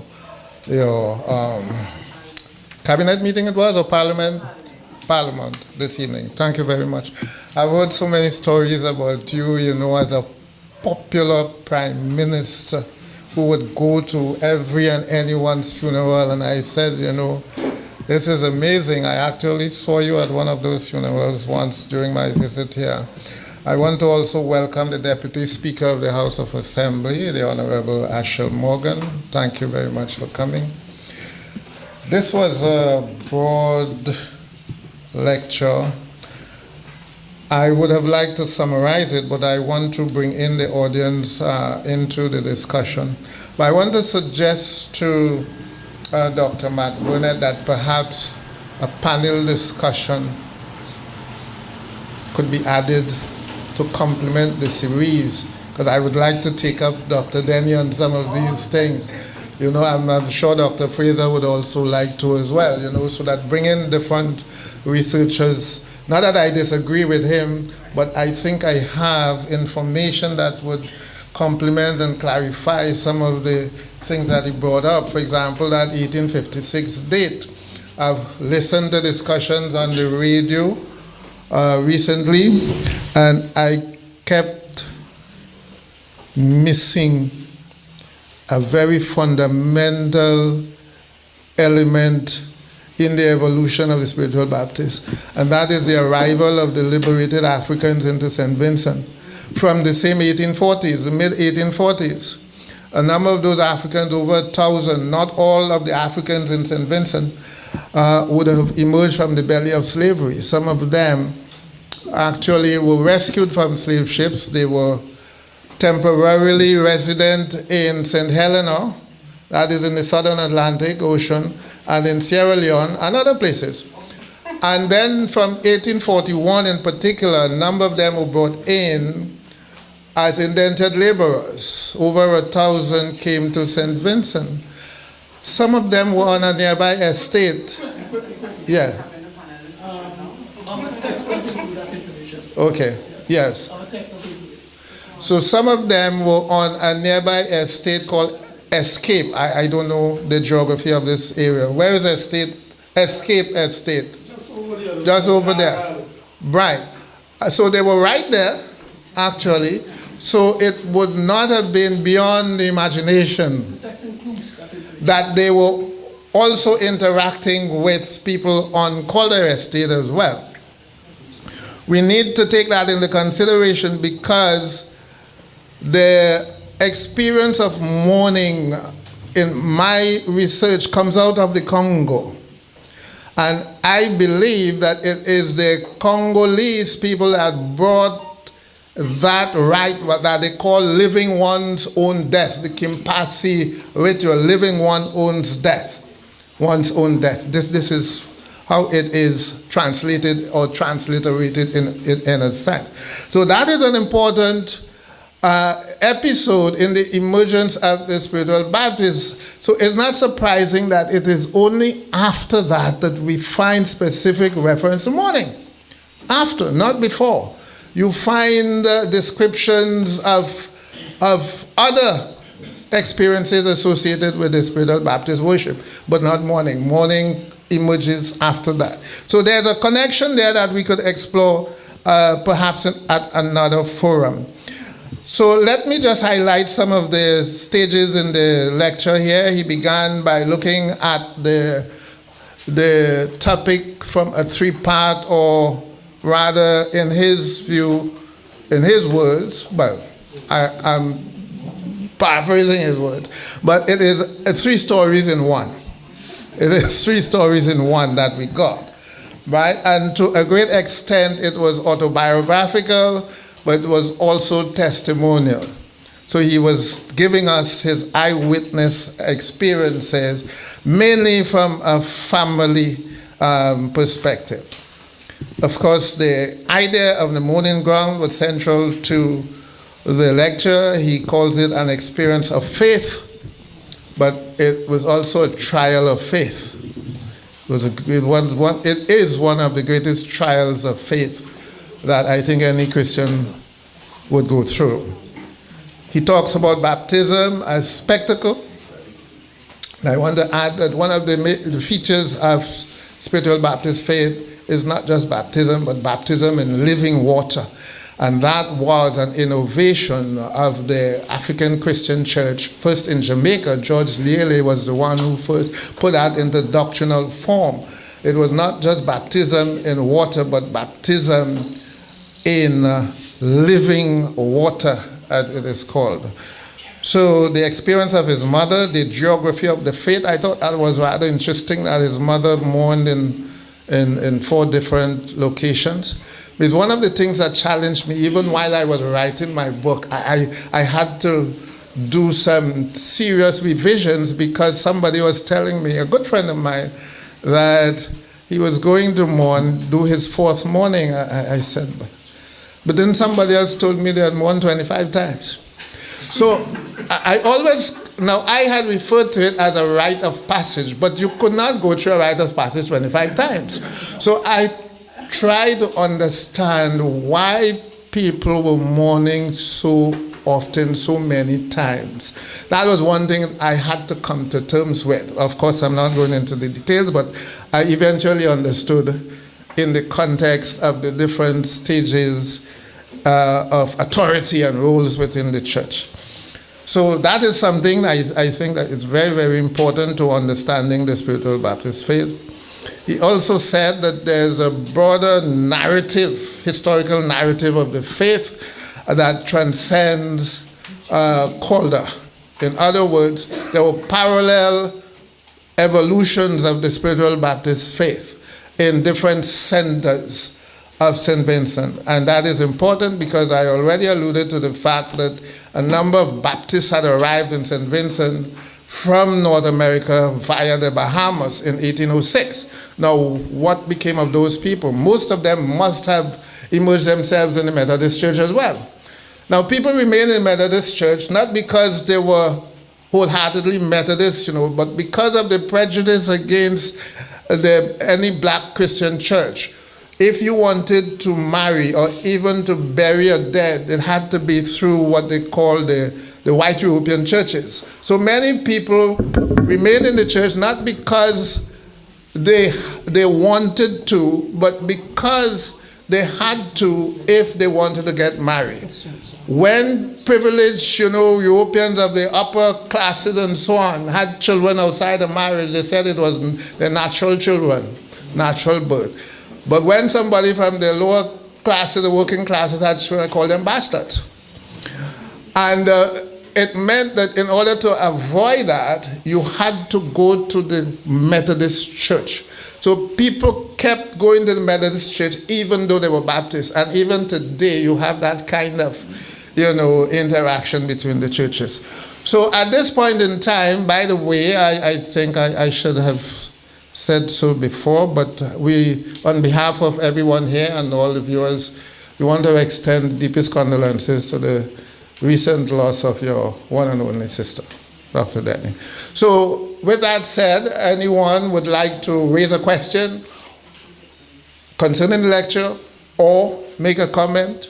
Because especially if you are from Calder, you might want to know a little more about what really happened here, or you may even want to know about the religion itself, particularly the doctrine. I want to call it doctrine, if you agree with me, doctrine of mourning. Yes. The doctrine of mourning. So I've gone beyond calling it a rite, R-I-T-E, because of what I understood kind of late in my experience in researching the Spiritual Baptist, to a doctrine of mourning. So I invite anyone, you can go to that mic. We would take a few questions or comments. Yes? So you can put up your hand, let me know so I can know in advance, because I would want Dr. Denny to come up here to answer those questions. Anybody else? Okay, Dr. Fraser is next. Thank you. First, I'd like to commend Dr. Denny for that very, very good presentation. Lots of insight. But I'd also like to commend the University of the West Indies for coming to Calder. And what really strikes me tonight is something I knew before, but it's to understand something about Calder, the role that Calder played in the development of spiritualism. And we got it from Dr. Fergus. We also got it from Dr. Denny, that this little village called Calder was instrumental in the development of what we now call spiritual Baptists. And although spiritual Baptists were outlawed many, many years ago, we know for a fact that it never disappeared. It grew stronger and stronger. I am from Calder, and I can tell you, as a little boy, I used to follow two distinct families, and they had the mourning grounds in there around the area. And we used to laugh at them because we never knew what it was all about. But looking back now, I said, no, tonight I know what mourning is all about. And we picked it up historically. It came from the 17th century, according to one of the presenters. From the 17th century, the Pilgrim Progress brought it here. and so on and so on and so forth. But the thing is this, that spiritual Baptist as a religion has now become recognized. It's no longer an outlawed religion, and we are very thankful for the government of St. Vincent and the Grenadines, in particular, Comrade Ralph, for recognizing and making sure that spiritual baptism and spiritual Baptists are no longer recognized as illegal or even as something devilish, but as something as inspired by God. Thank you.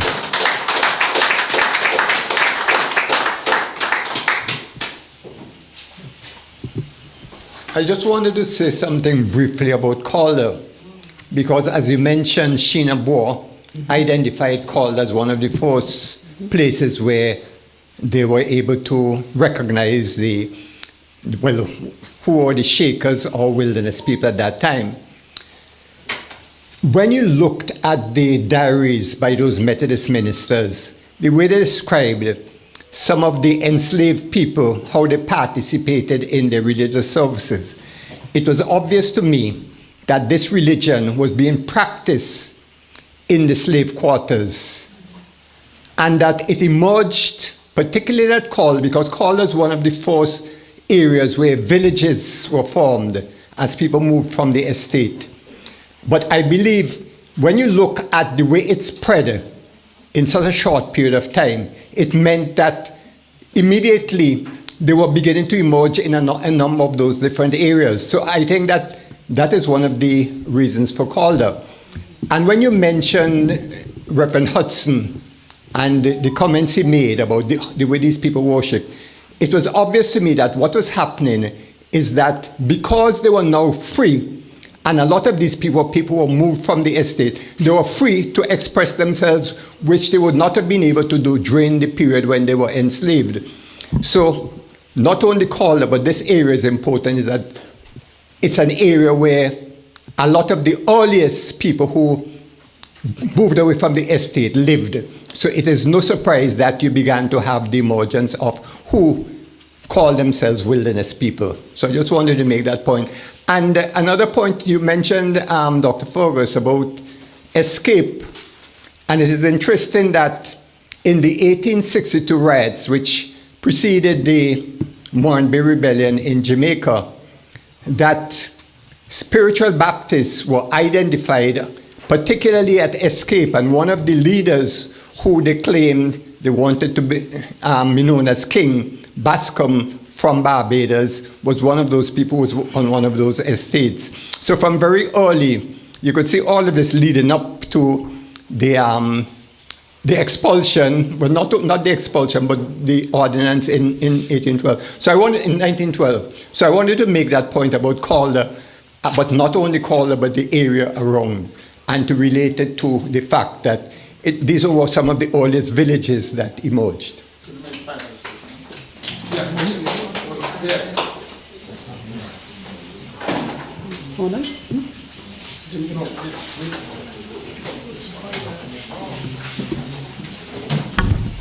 Pleasant night to the Prime Minister, Dr. Gonsalves, and his wife.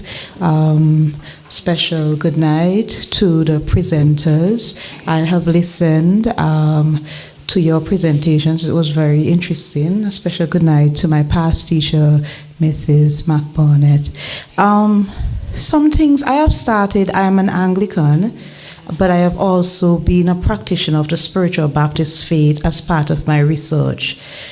I would like to see more focus on the fact that Africans knew God, but had their own expressions of Him, had their own names for Him, and so on, because it's a common misconception that Christianity is just a cover-up for the faith, and I beg to differ. I think they had their own way of expressing their interactions and experiences with God, but these experiences were not validated or were not seen as the orthodox way of doing things, and it is something that really should be looked into. Another point I would like to point out, when I listened, you spoke about the faith being started where some persons came from the United States. However, prior research by Vincentian author, I think it was, there was some research by Vincentian author who stated that the faith would have started in St. Vincent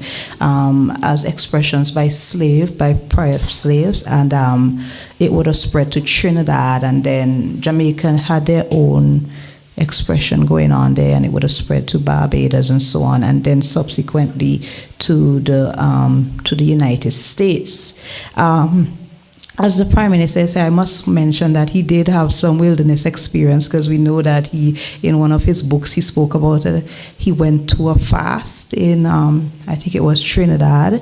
He wrote in one of his books, I think it was Diary of a Prime Minister. So in each faith, I make the point to say that sometimes we have our own wilderness experiences, and we must not diminish these experiences or look down on them, because they can be God can be experienced within different faiths. That's how I see it. Thank you.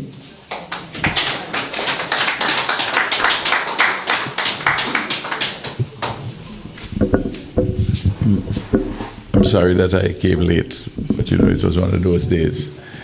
But what I heard, of course, quite enriching. There are two issues I want to raise.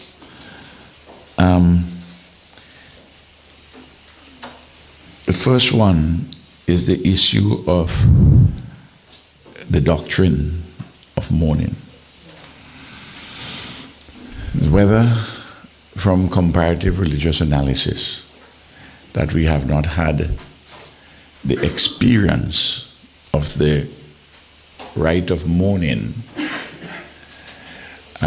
because Catholicism and English Catholicism, Anglicanism, in this great period of ferment and struggle between them, for instance, on the ascendancy, they had experiences and doctrines of purging away the sins,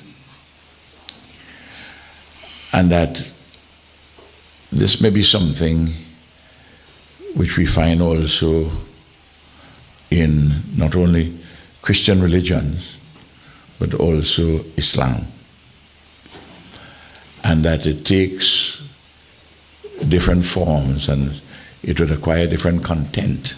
For instance, in Africa, in traditional non-specific Christian religions, where there is something about the human spirit that engenders this. So that's one aspect that I want to raise, that something universal historically, but takes place in a specific context through particular groups of persons who have had particular historical and social experiences. So, and give rise to a different content. For example, I would tell you this. I note, and there's not a question just of imitation, but there is something in faith, or whatever source, which brings this purging, and it's often difficult to separate the forms from the actual doctrine. I've been in the presence of, and Adrian probably might have seen this too, Roman Catholics, when bishops are being installed, they lie prostrate. And a very colorful thing. And the Anglicans have been doing it, and the spiritual Baptists also do it. And I don't think it's a question of imitation.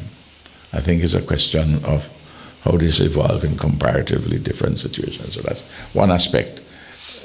So that it's a specific form of purging the sins through the mourning ground. But there's a comparative religious universal phenomenon with different manifestations at different places. I raise that as for one consideration. The second one is this. Why this intense outpouring in this particular period? And it's a period of great uncertainty. Enslaved formal slavery had come to an end. And of course the introduction of indentured Africans. Indentured Portuguese started to arrive in November 1845. Problems with the trade in sugar.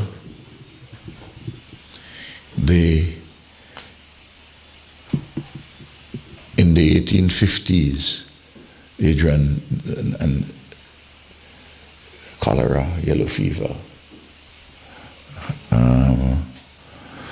These 2-3 serious health epidemics in the 50s, and making people want to find something additional to hold on to. We had an epidemic here, a terrible experience with COVID. Not anything as terrible as yellow fever and the smallpox and so forth, and with nothing to cure them. You could imagine the sense of uncertainty, and I'm wondering about that context. The 1848, Adrian, I think you documented it, the rising protests throughout the 40s, when 1848. Then the Estates Alliance follow. The laws which existed at the time. People have mortgages on that property, but the law was such you couldn't, the mortgagee couldn't sell the land until you had the Encumbered Estates Act, the first one in the English-speaking Caribbean, 1855 or thereabouts.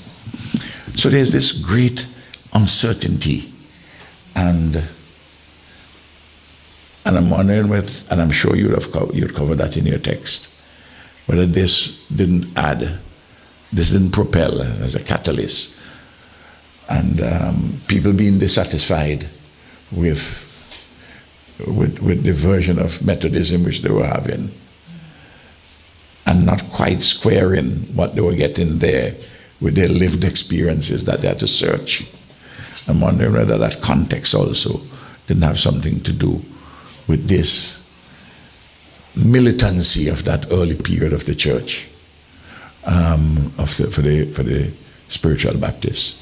So one, I'm as you know, I'm trained in putting contexts, not just historical materialism, but the interaction between that and ideas and behavior and so forth.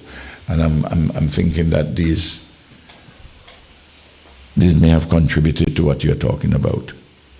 Well, the cause and effect relationship between expressions of faith and the specific economic and political and social circumstances that exist at any given time, being able to tease them out is a worthy exercise in and of itself. Being able to demonstrate them may sometimes be very difficult to do. Okay, and so on. Plus, you have the counter, proposition, which is we're speaking of spiritual Baptists and we're speaking of Methodism, but there are other faiths. Okay, and where we have this explosion in this Africanized forms of worship. Okay. And, we have, as I said, one of the Western ministers said we have about 7,000 people who were, clearly committed to Africanized forms of worship. But we have a population of probably 30,000. So there's also a significant number of, the children and others have to be included, and white people, but there's a number of black people who didn't necessarily become part of the spiritual Baptists. and we don't usually speak of them because it's the spiritual Baptist that is the anomaly as far as the white elite is concerned. And so they're the one who generate this sense of crisis. And the Methodist Church is particularly affected because they are embedded within the church. And the church comes to the position that the presence of Africanized worshippers is simply unacceptable, and they have to kick them out. But it doesn't prevent them from continuing to develop their own forms of worship. So I think the specificity that history affords us is where we can narrow cause and effect relationship, and but we have to be mindful of the broader context within which all of these take place. Okay, Yes. let's take one more, and then we will have the final statement from Dr. Denny, and we will do the vote of thanks after. Okay, thank you very much, and good night to everybody. I just want to make two observations. One, the fact that Calder has come up, well, tonight is the first I'm learning about, and you have to journey all the way from Maryland to identify that fact that Calder played a significant role in the development of the spiritual Baptists. And I'm really pleased to be part of that, and I'm happy that I'm part of this discussion tonight, this lecture. And I want to commend you for the way in which you delivered it. It was simple, enjoyable, basically a story that you told. And I really appreciate that. Everybody would understand what you were saying. The other point I want to make is the fact that there was this indomitable spirit among the spiritual Baptists during those times, and I think now. The fact that spiritual Baptists still maintain a significant role, or play a significant role in our lives today, shows the level of resistance, this, what you call that, stickation, the fact that they stuck to it.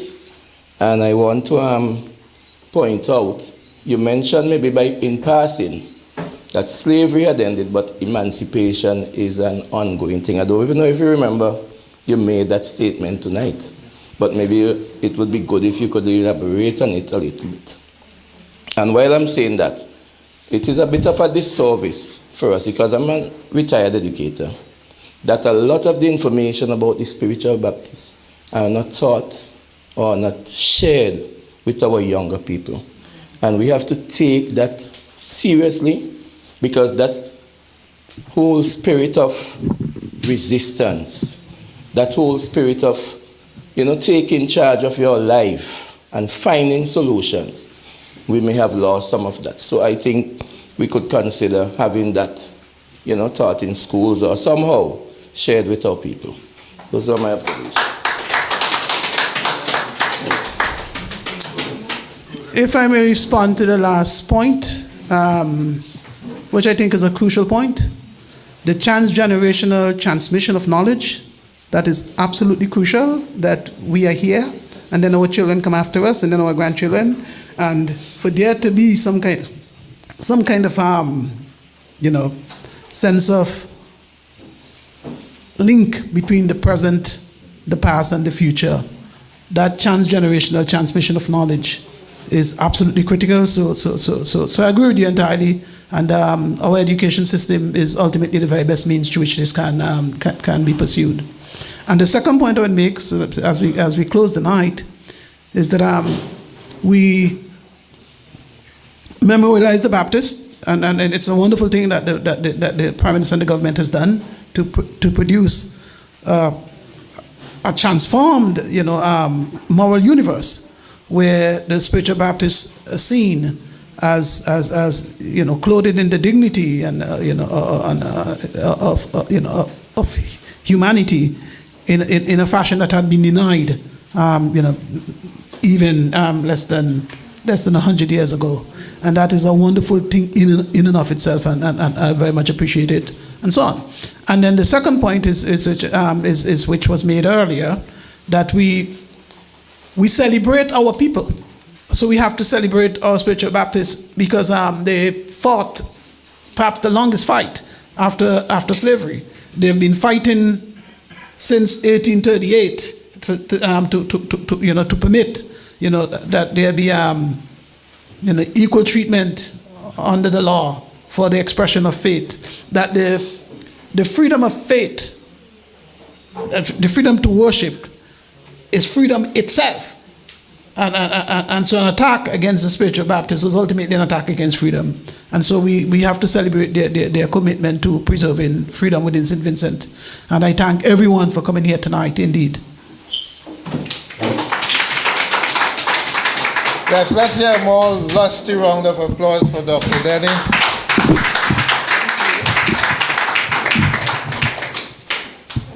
Okay, so I want to thank all those who contributed from the floor. It's a very important exercise to interact with your featured speaker. Just, I have my program here without realizing. Okay, so I wrote on the back of my program, I didn't realize that. Now, I take a comparative approach to history, so I appreciate the Prime Minister's perspective.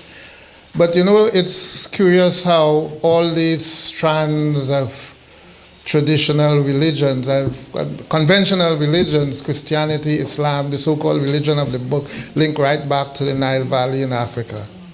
It's amazing.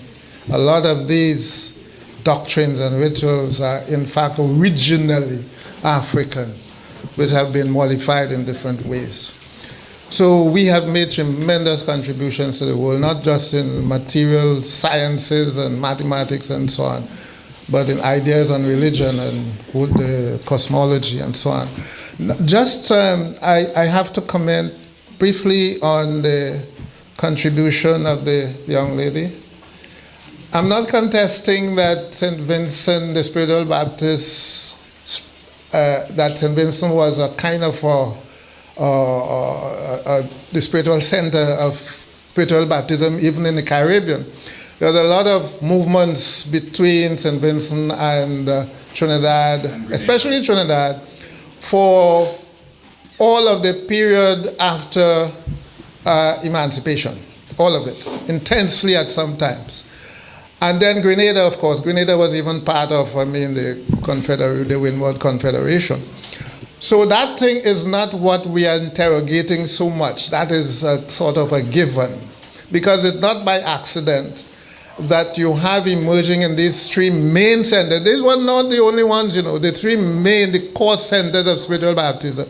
The same tenets, the same structure, the same doctrine, the same everything. It couldn't be an accident. Where did it come from?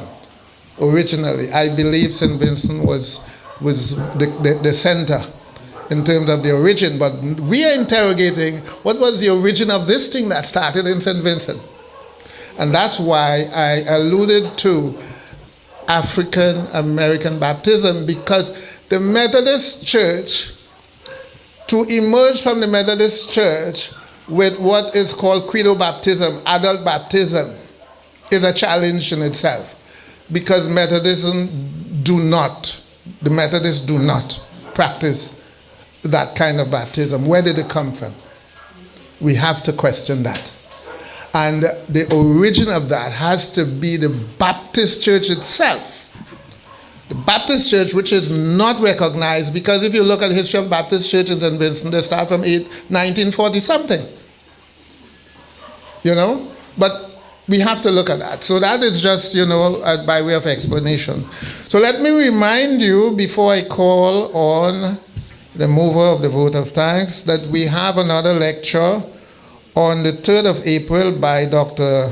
Adrian Fraser, and that one is Mackintosh's Advocacy for the Rights of Spiritual Baptists. And then on the 8th of May, Dr. Cleve Scott would lecture on the Spiritual Baptists and the musical traditions of the Caribbean from 1849 to 1979. Now, I launched my book here in St. Vincent in October last year. Prime Minister, I sent a copy for you. Thank you very much. And this evening, I want to present this copy to the global campus. I know you're surprised.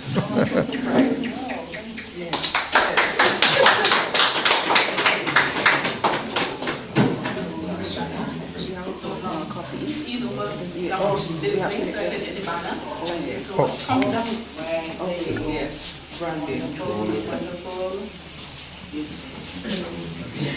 Thank you very much. Thank you. Okay, our final. Okay.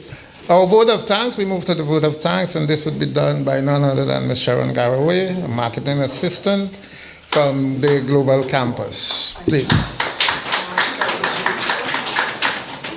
Well, we know definitely he is a lecturer. Give him a round of applause.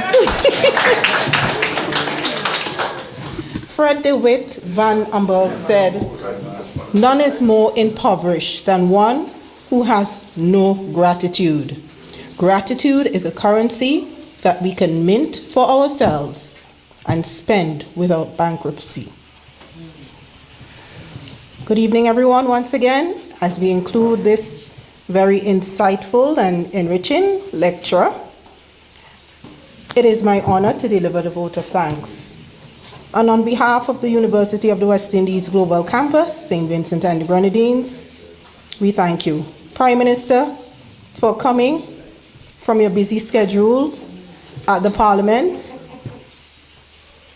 Lady Eloise as well, for accompanying you, always looking so graciously and lovely. Deputy Speaker of the House, Ashel Morgan, thank you once again. Busy schedule in Parliament, thank you, thank you. Reverend Susan Batiste for the blessing of the opening prayer, powerful. And members of her church, the St. Peter's Spiritual Baptist Church in Calder, we thank you for your support. Archbishop Melford Pumpy, my very good friend of the Spiritual Baptist Archdiocese. He was on Garifuna Radio with an interview with Dr. Denny earlier as well.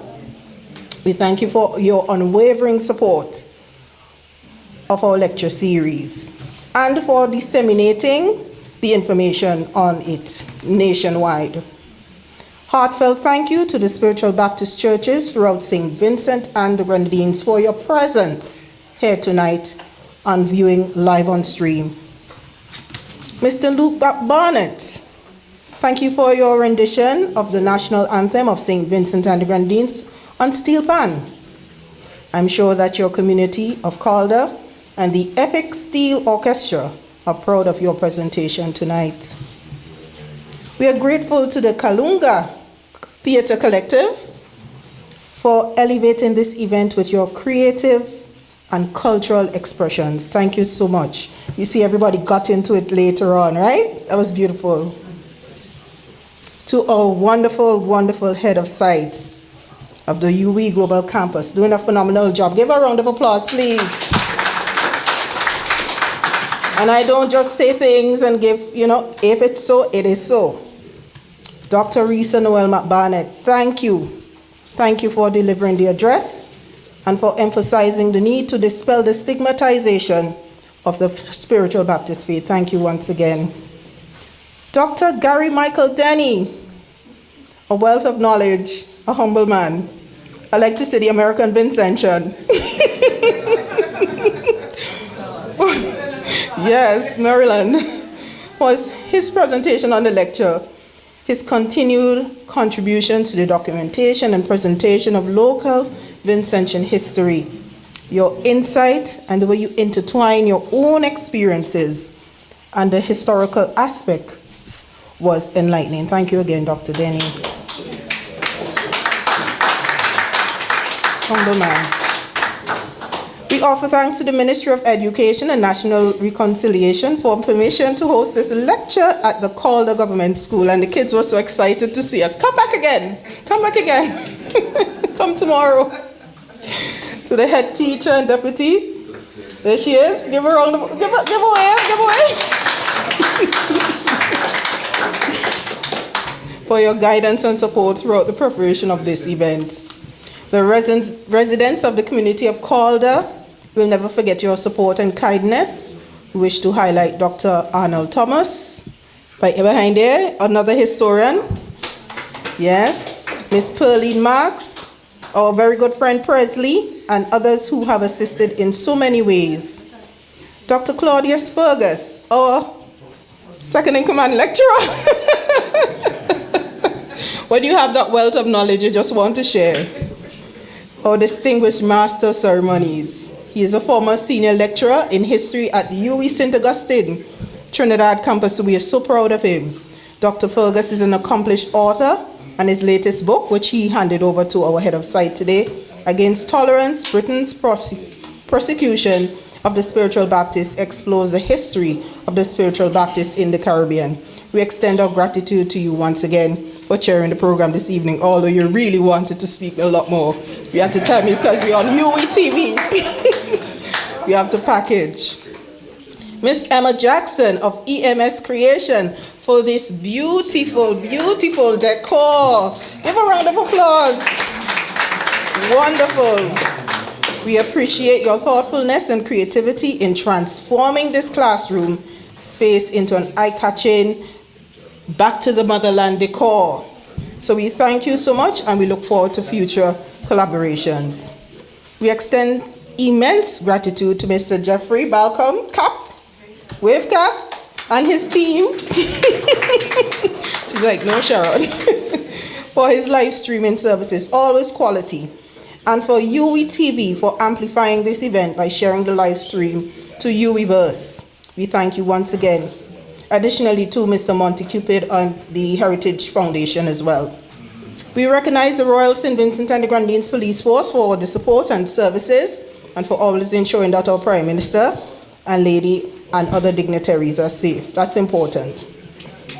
Mr. McGregor Seeley of the Lottery, thank you. Let me make sure I tell Mr. McGregor Seeley, thank you for the chairs and other aspects that he provided today. Thank you so much for National Lotteries. Can't take them for granted either.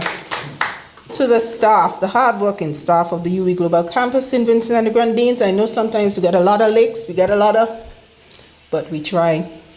And we will continue to try with the hardworking leadership that we now have in store with Mr. Dr. Noel Barnett. Your hard work behind the scenes has ensured that the smooth execution of this lecture is possible, and we thank you. Special commendation to our audience, both in person and online. I know you want me to wrap up. We have snacks. But we got to thank everybody, we have to, for this engagement, and thank you for your enthusiasm, your little nods, I heard you. Your presence and contributions have enriched the discussions and make the event a collaborative success. So have a great night, everyone. Get home safely.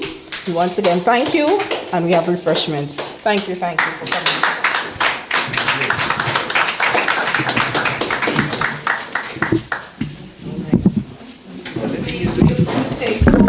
Yes.